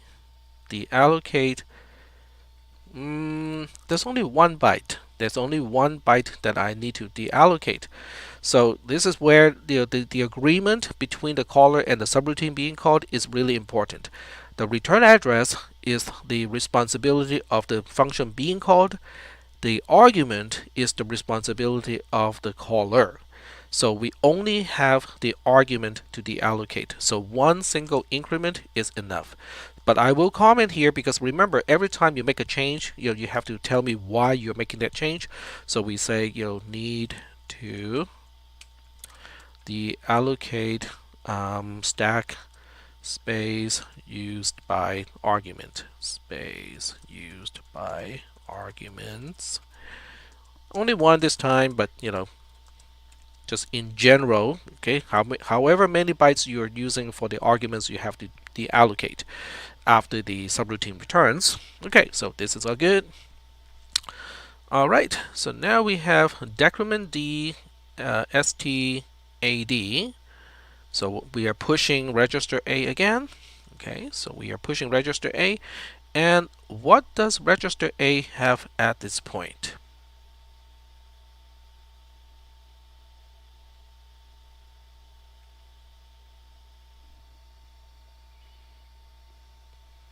Nope, it is not the return address. This one is a little tricky. I have to say. It is the return value. Very good. Okay, but what is the return value of diff? So for that, we have to look at the C code because I cannot remember either. I have a pretty good suspicion. Alright, so the diff subroutine returns just PD. Okay, that's what it's returning. Sounds pretty useless, but it is utilized here. So right here, we are pushing PD on the stack. That is what is being pushed because the recursive call is just returning whatever PD is. Okay, so it's just returning PDs, which means PD is now in register A, and that is what we are pushing on the stack. So, sort of off topic, I'm generally in the habit of commenting an insane amount in TTPSM just to keep everything straight. Is that going to count against? Nope, nope. Commenting is not going to count against you. It is only changes to the code that will be used for grading purposes. Now, having said that, I do have to tell you what happened in the previous semester. So I got one person who commented and say, okay, I think this is what's wrong. I think this is what's going to fix it.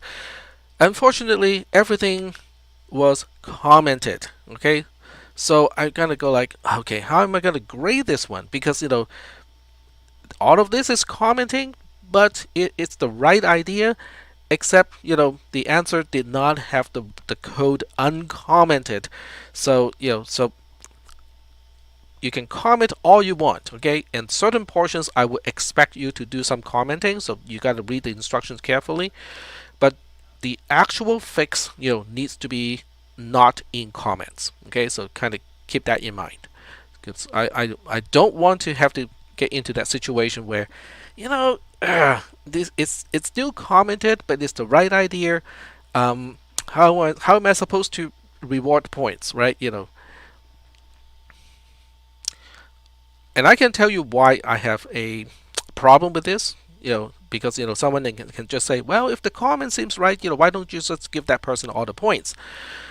Well, that's because what if someone gives me a bazillion explanations and hoping that one of the explanations or one of the suggested changes is right? What am I supposed to do in that case, right? Yeah, I kind of think about that and go like, yeah, that's kind of tough. All right. So let's see what's going on here. We have the offset to a local variable.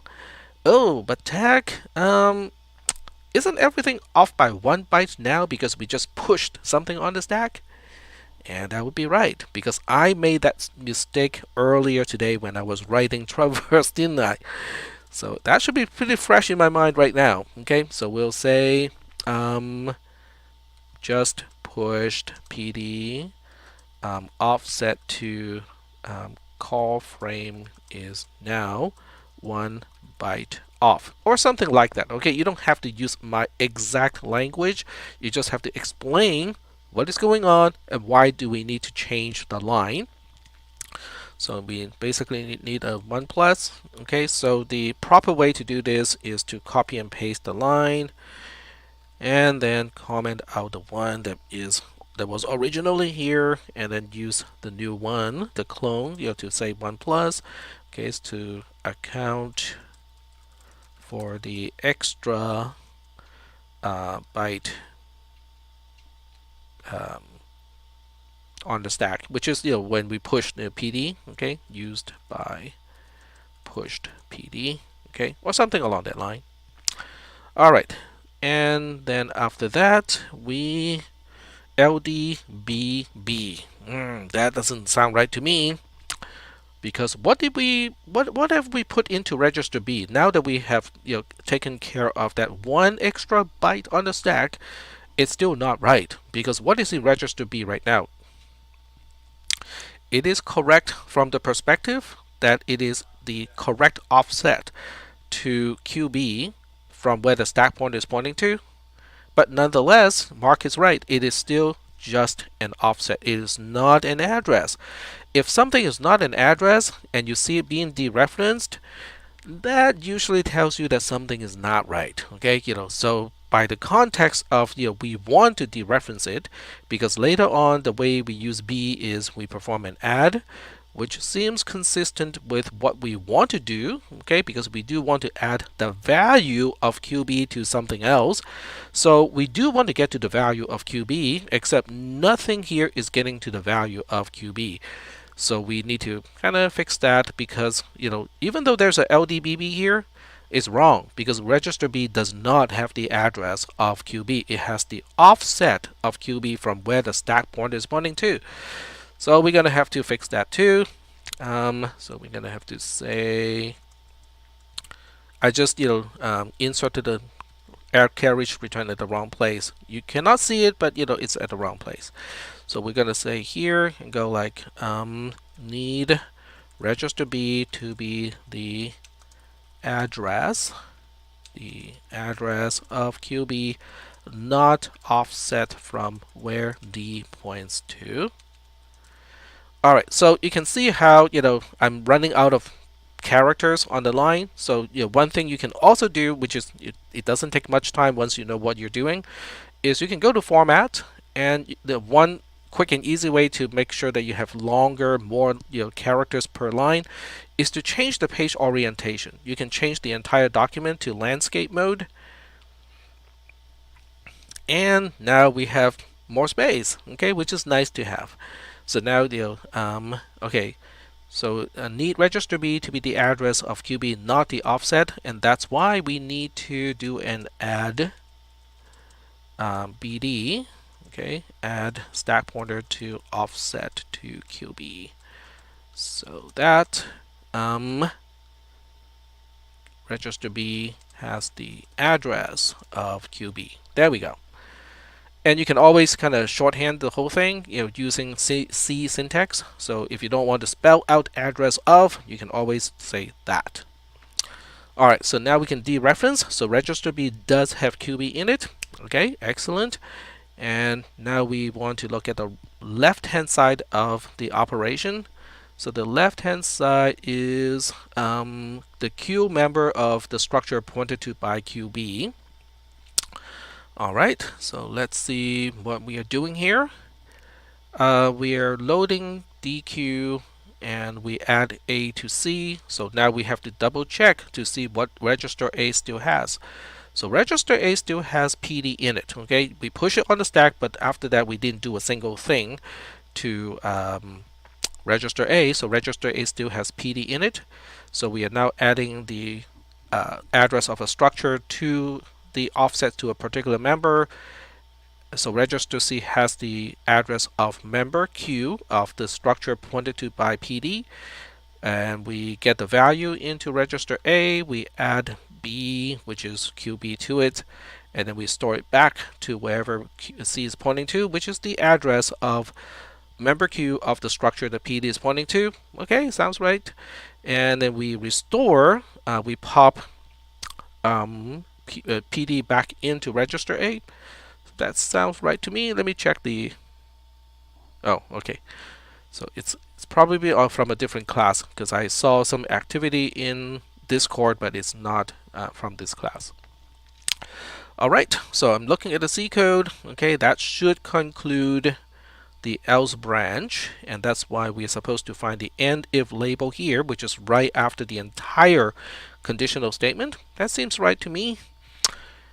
And we need to specify PD as a return value. All right. So let's see. So now the question is, are we sure that register A has PD in it at this point? So this is a trickier question because we have two branches leading to this point. We have the then branch of the conditional statement, and then we have the else branch of the conditional statement. With the else branch, yeah, we're pretty sure about that, okay, because we restored whatever we pushed earlier, and we know that we pushed PD on the stack, and then we got it restored. So at this point, register A does have the return value. And we have a problem here too, but I'm going to fix that problem later on. So now we have to look into the then branch and see if the then branch is leaving register A containing QB in it. I mean PD in it. So we go to the then branch, and the then branch is okay, because it did not touch register A, which means at that point, at the end of the then branch, which then go all the way to the end of the conditional statement, register A still has PD in it. So register A having PD is correct.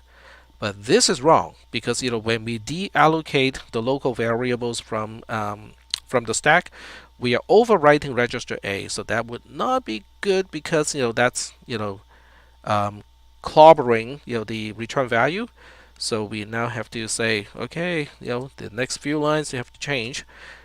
Need to keep register A as return value, which is PD. So that's why we cannot use register A in this entire chunk of code. So we'll just use register B, deallocate local variables, and use register B for the branch. There we go. All right, so that's div. And now we have init D. This is init D. So we're gonna have to fix that too. I'm looking at the time. It's 7:21. Yeah, we still got plenty of time. Remember, we have until 9:50. No, I'm just kidding you. Yeah, we'll use at the most 1 lap and not 2 laps of time. Yeah, because I have a standing desk, so I'm standing the entire time, and I have a meeting right before this. I have a 1 hour and a half meeting right before this. So I've been standing, since like 4 p.m. All right, so let's get back to to the code here. This is init D, so we perform basically the same analysis, right? We look at the call frame. Are these labels defined correctly? All right, so PD is defined to be 1. Yeah, let's see, because if we have local variables, then we are not correct. But initd does not have any local variables, so it only has the return address at offset 0. So PD being the first parameter at location 1 is correct because it is just a pointer too. Okay. So DD is right after that, and it is PD 1 plus. Okay, sounds good. And then DR is right after that. It is DD1 plus, and that is correct as well. So what you want to do is to pay attention here, because PD is not a struct-D, it is a pointer to a struct-D. If it were a struct-D, then we have a problem because then it's not going to be just 1 byte. So where we're going to find DD is not going to be 1 plus if PD was a struct-D instead of a pointer to a struct-D. So kind of pay attention to that. All right, so getting to here, we are first computing. All right, so here is something that might look confusing, but I'm going to tell you, you should know why it is not confusing. It should not be confusing to you. The confusion point is we have a local, it is kind of a local variable, but it's not a local variable, it's a parameter. So we have a parameter called dd, and we also have a member called dd. It is 100% permissible in C programming. You can always use the same identifier both as a member of a structure and also as a local variable. There's nothing wrong with this, okay? So the question is, well, but we are doing this in assembly code, so wouldn't we have a problem? The answer is no, we don't have a problem because the offset to the member is prefixed by the name of the structure, and the offset to the parameter is prefixed by the name of the subroutine. So that's why we do not have a problem with dd being used as a name of a parameter on one side and as the name of a member on the other side. Should not have a problem at all. Alright, so we got PD and we have add AD, so we are addressing the left hand side first this time. And then we have LD AA, so register A is now PD, and now we need to add the offset. Okay, so that's A. Okay, so explain. So remember, kind of read the instructions carefully. So now we have to explain. So register A is, okay, let's see what it is. It is PD again. Okay, so register A is parameter PD. So if you want to be extra careful, you can say parameter PD. All right, so what do we do next? We put dd And this time you have to be careful of which PD we are talking about. We are talking about the offset to the local variable PD. We add the stack pointer. That makes sense, okay? Adding the stack pointer to the offset to a local variable or parameter, does make sense. And we have a LDBB, which means register B is now DD, which is this particular parameter. And then we have a register C containing the offset to member DD this time, and we're adding A, which is the address of the structure, to C, which is the offset, which means at this point register C is the address of member DD of the structure that PD is pointing to.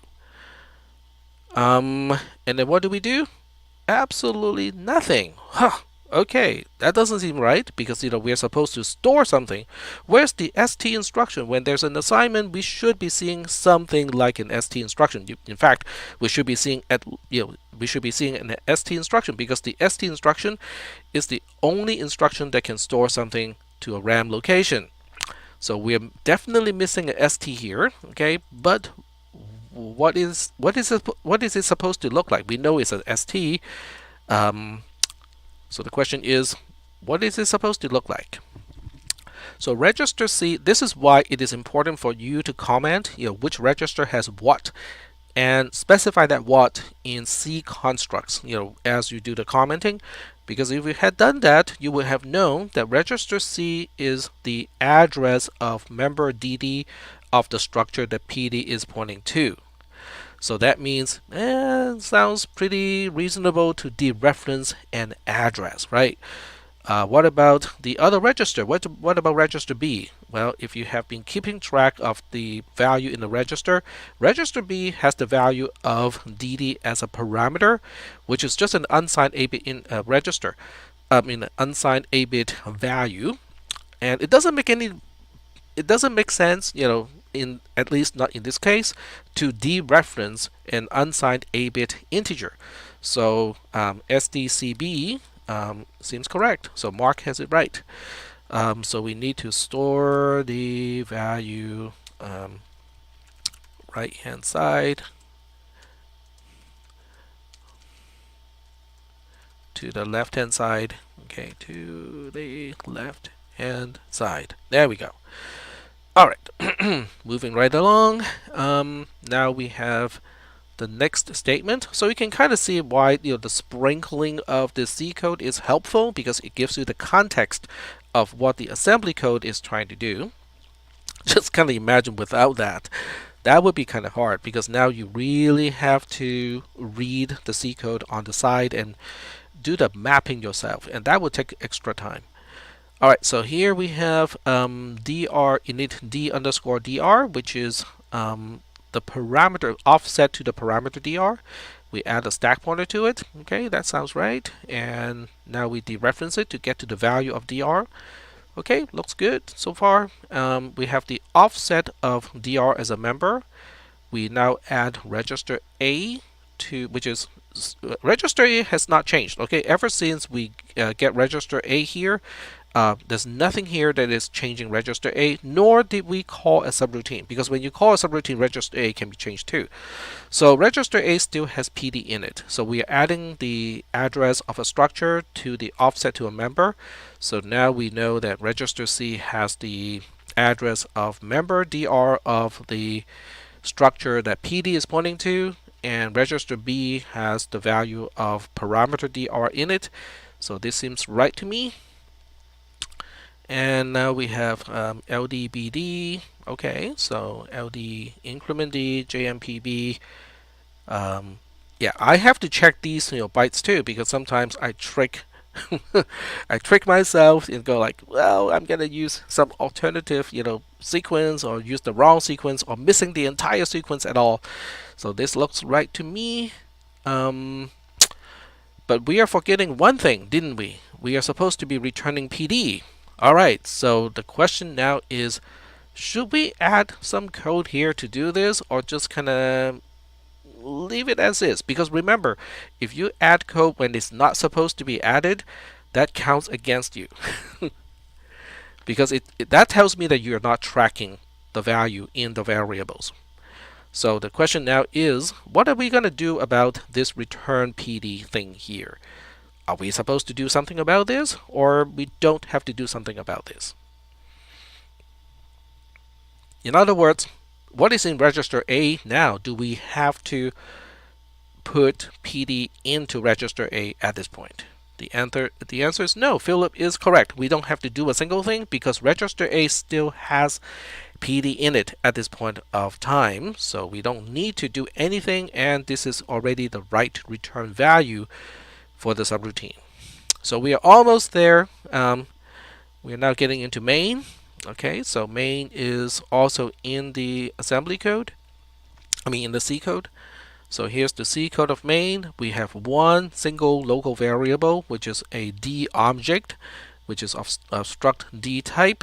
All right, so let's check out whether the frame is set up correctly. And this is where main is not really a subroutine.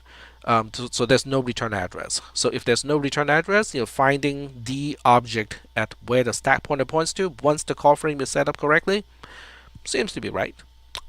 And then the size of a D object is the size of a struct D. So adding D underscore size to the offset to find D object is the correct thing to do to find out how many bytes we need for local variables. And this is also initializing the stack pointer in main, which we kind of have changed a little bit, in this semester. And then we decrement A, which is the number of bytes we need to reserve for local variables from the stack pointer. Okay, that seems right to me. Now this is just me because if we allocate something, we better be sure that we deallocate at something too. So I am just skipping all the way to the end to make sure that we are deallocating also. Alright, so we're getting main LVS to A and then adding A to the stack pointer. Okay, that's good because I do things in the structured way because otherwise I would forget. So, I just want to double check that we are allocating and then we are deallocating as well. Okay, so that seems good. Alright, so now we are getting to the only call in main, which is pushing the arguments of 6, 27, and the address of the object in that specific order. Alright, so let's check whether that is done or not. Alright, so LDIB with DR in it. Okay, that doesn't seem to be doing anything because the next few instructions are not using register B, but it doesn't mean it's wrong either. Okay, so we'll kind of keep an eye on what is in register B at this point. Alright, so when we look at these instructions, that's just pushing 6 on the stack, which is correct because it is the last argument. And then we are pushing 27 on the stack. Okay, that seems good because that's the second to the last argument.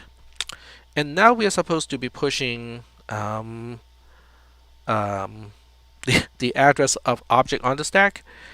That doesn't seem too good. Okay, it doesn't seem good in a few ways. Okay, in more ways than one. Okay, first of all, the offset to find the object is no longer as the label indicates because we have pushed 2 things on the stack already at this point. That's problematic. So what we are supposed to do is we are supposed to compensate for that. So first of all, I'm going to comment what the problem is, right? So we have, okay, we shouldn't say we, okay, 2 arguments have been pushed on stack using 2 bytes as a total. Okay, so that means the offset to the object is 2 bytes off at this point. So I need a 2 plus here to compensate for those 2 extra bytes. Add AD, which means register A is now the address of the object. Ooh, this is not good because why am I dereferencing it now? The address is what I'm supposed to push on the stack. So if I dereference, what am I getting if I dereference it?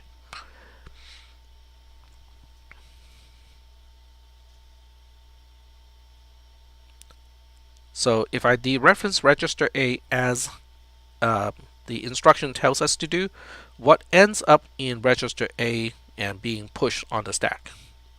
even if we say, even if we fix the other problem with the 2 plus, what is being loaded into register A when we dereference register A?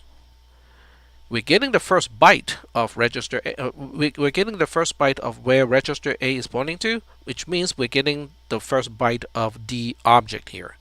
So depending on the structure, depending on how D is defined, we are basically pushing member DD, not 0, but we are pushing member DD, the value of member DD of D object on the stack, which is not what the code is asking us to do. The code is asking us to push the address of the object here.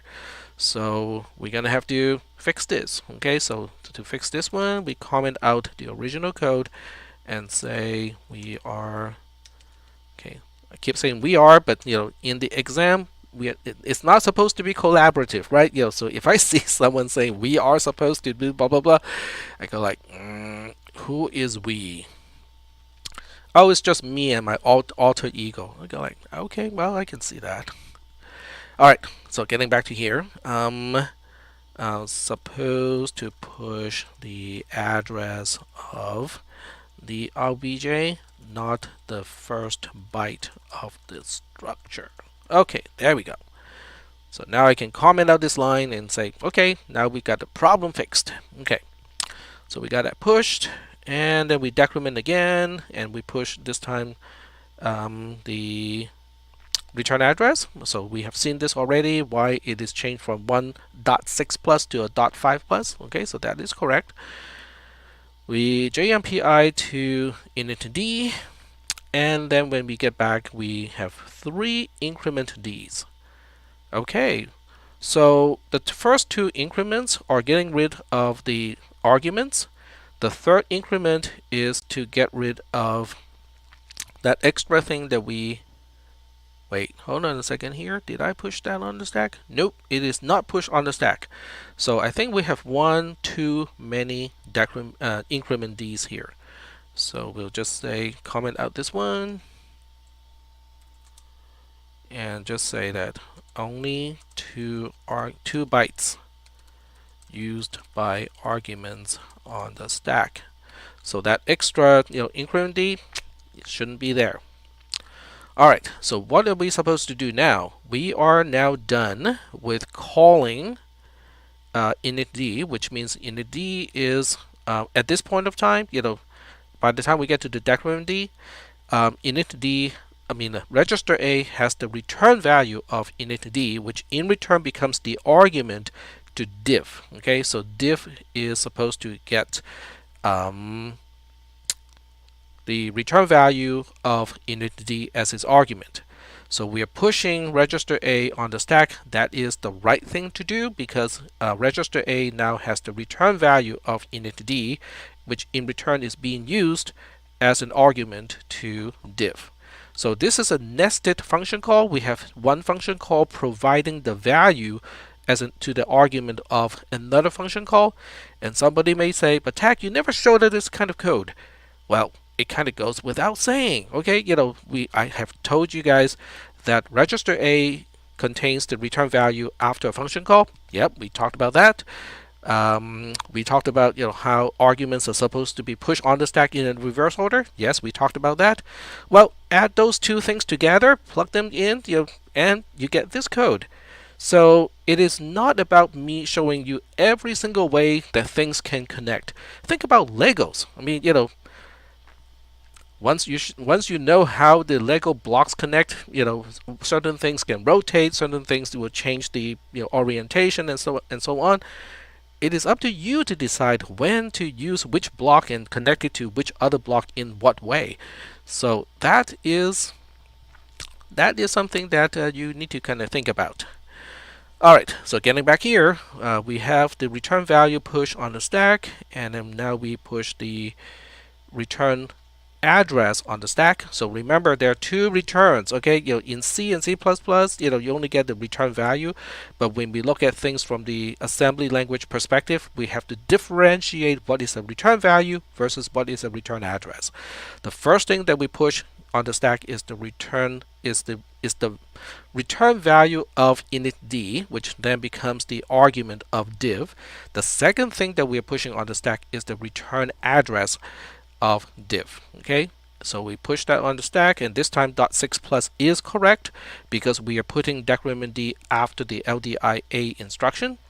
So now we go to div, we increment d because we have to deallocate the argument that we just pushed on the stack when we called div. So the increment d is to balance that out.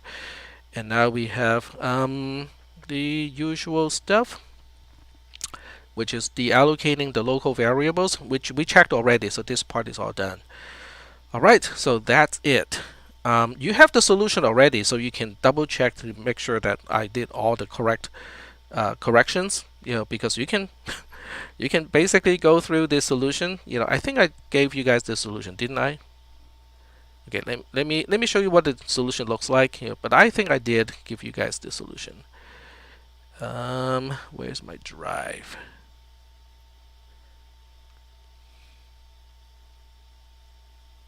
That is a funny question, by the way. Where's my drive? I'm tired. I cannot. I have no drive anymore.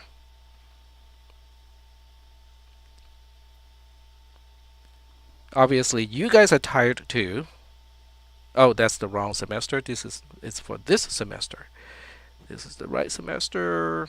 We look for FXK, which is the key. And not sure whether I shared this with you or not. Did I? Doesn't look that way to me. Okay, no. Okay, fine. I will share that. You don't see it. Okay, so let me share that with you guys. Well, now that the last semester is over, and this semester is almost over, I don't think I have a problem with sharing with the entire world about this one. So we'll go like anyone with the link, which is the most general way to share a viewable content in Google Drive. So copy link, and I'm going to paste it into the text channel so that this way you have the solution as well. All right, so this is supposed to be the solution, and let me show you how to read the solution. So if you see anything that starts with a // equal equal, that is what you need to pay attention to, because that is where we need to add something, fix something, correct something. That's the prefix. Okay, so // equal equal is a prefix of comment where it is indicating that something needs to be fixed. Okay, it doesn't tell you what the fix is, but it does tell you what is wrong with the code. So this is where we change the add CD to a add CA. Same situation here. We're missing a D reference here. I think we fixed that one too. I'm just quickly going through all of this stuff here to kind of remember whether I fixed all of those things or not. I think we fixed this one. It needs a dereference here. This one, we need to change register D to register A again. Oh, by the way, you can see that. Let me see. Think. Okay, this is fine. Never mind. We're missing a store instruction. Yep, we spotted that one. We're supposed to use register A again here, and here we are missing increment D. Yep, so we are supposed to be deallocating the argument after calling div. Okay, so we spotted that one. This one needs a 1+ because of the extra push. Yep, we spotted that one. We are missing an add stack pointer. Yep, we fixed that one too.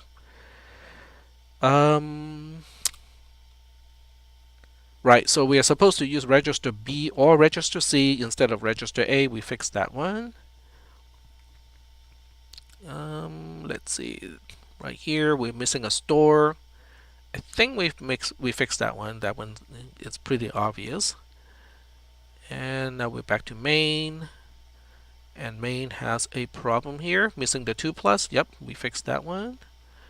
Apply extra dereference, remove extra dereference because we need to push the address, not the first byte of the object. Yep, we fixed that one too. All right, so I think I caught everyone, but you guys can compare and see if I caught every single one. Before you do that, one thing I think might be helpful, I cannot say it is going to be totally helpful because I never really know, whether you guys can gain from doing that. But one thing I would do if I were taking this class and going through this exercise is really just to go through this code here and comment every single line and relate the registers to the C concept as much as possible. Okay, so instead of just like, okay, I'll give you an idea. Okay, let's say this one here. Okay, so if my comment is just saying add register D to register A, that is pointless. That is utterly and completely pointless because the mnemonic is already telling me that. Okay, so that is useless.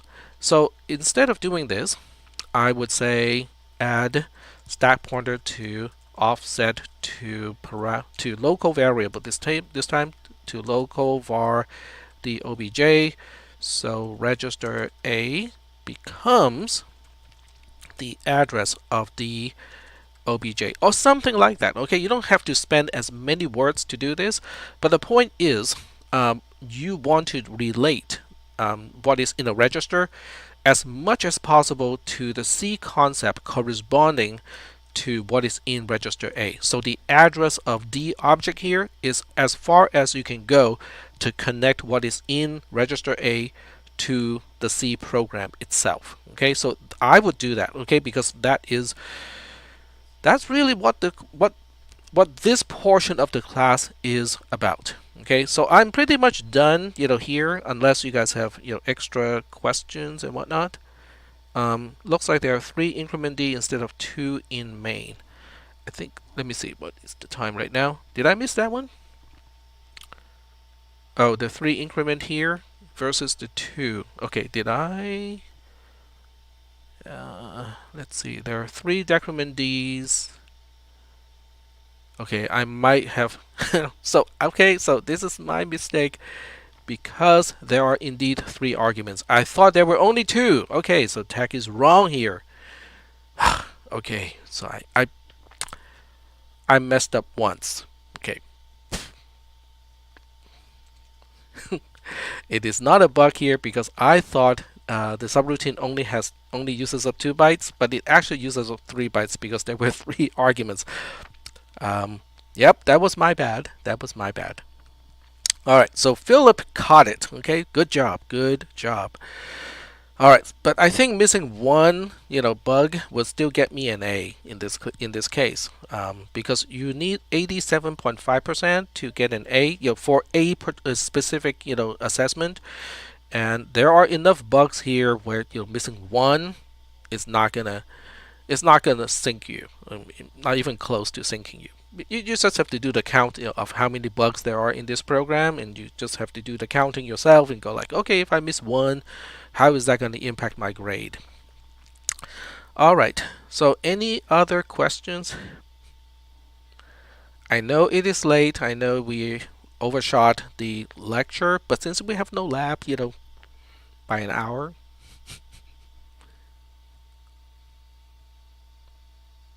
All right, doesn't look like there are any specific questions.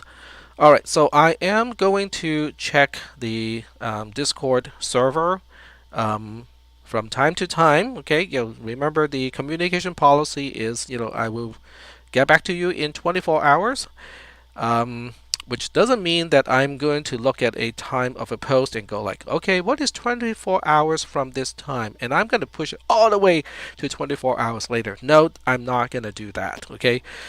On the other hand, I am not going to be responding, within half an hour or even 2 hours or 4 hours, depending what else I have to do in a day, right? So I will get back to you as soon as it is convenient for me to check and get back to you. which is usually less than 24 hours. I mean, you guys have asked questions already, and you know usually how much time it takes me to answer your question. If you ask questions at the end of the day, like 10:30 p.m., you probably will have to wait until the next day to get a reply.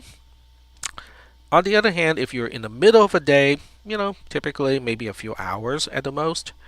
So, that's it. Alrighty.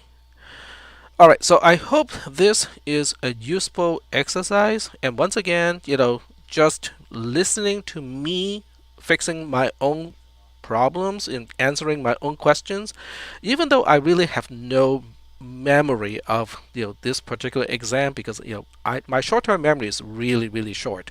I know this stuff, okay, and that's the whole point. Is to get a good score out of the final exam, you really have to understand the material and not just really looking at the pattern and say, okay, I'm gonna line up this pattern here with this pattern over here, because I can trick those mentality very easily, because there are different patterns for different things, and if you don't understand when to apply which pattern, then it's not going to help you. Okay, so the bottom line is you really have to understand what is going on with the program. Okay, first of all, understand all the instructions. That's one thing.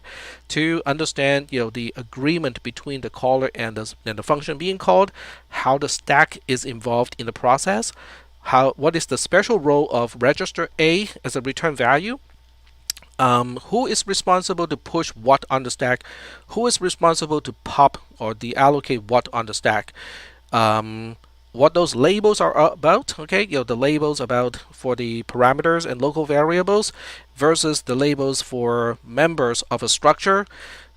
So all of those things need to be well understood in order to succeed in this final exam.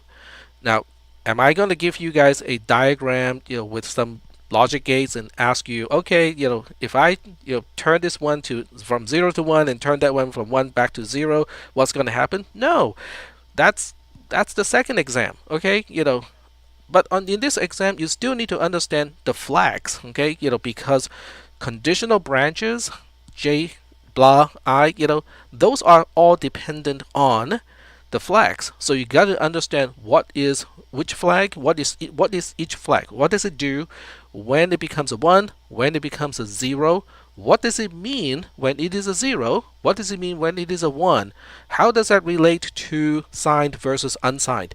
Those you still need to understand, okay, because it really is still a part of this class, okay. So let me see, what else am I gonna the final exam time is now on the calendar of the class, so I think that should help answer some of the questions. Because I cannot count the number of times this question has been asked and answered, and I have no idea where I'm going here. All right, let's let's find that class 1-8. Okay, I cannot remember the class code. Anyway, it is in the text channel as well, but if you go to the class, I'm pretty sure it is in the calendar. But I am not going to just say that. I am going to confirm that, because I don't want someone to say, Patak, you said it's there, but it's not. What's going on? So let's double check. Yep, there you go. Coming up, final exam, March 17th, starting at 5:45. So you guys are all correct, but I just want to double check and make sure that people don't show up at the wrong time or the wrong day. And by the way, this is March 17th of 2022, because I don't want someone to say, but you didn't specify the year. I thought it is 2023. Then that's why I missed the exam. I demand a makeup exam because of that reason. No, those people cannot have a makeup exam because they thought it is 2023 instead of 2022.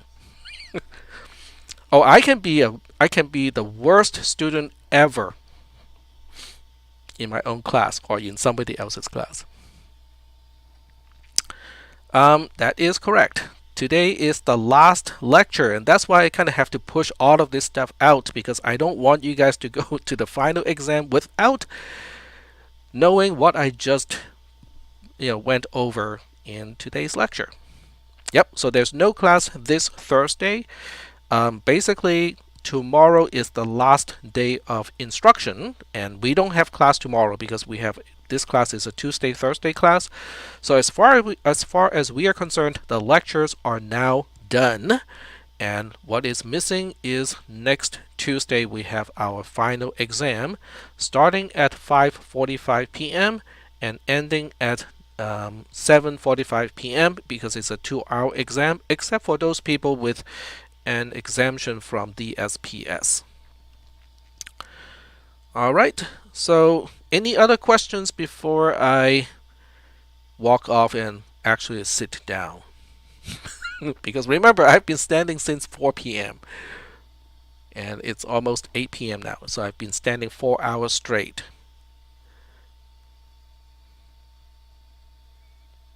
No questions. All right. Okay, so I am going to get out of the live stream on both ends, and if you guys have any questions, go ahead and post it.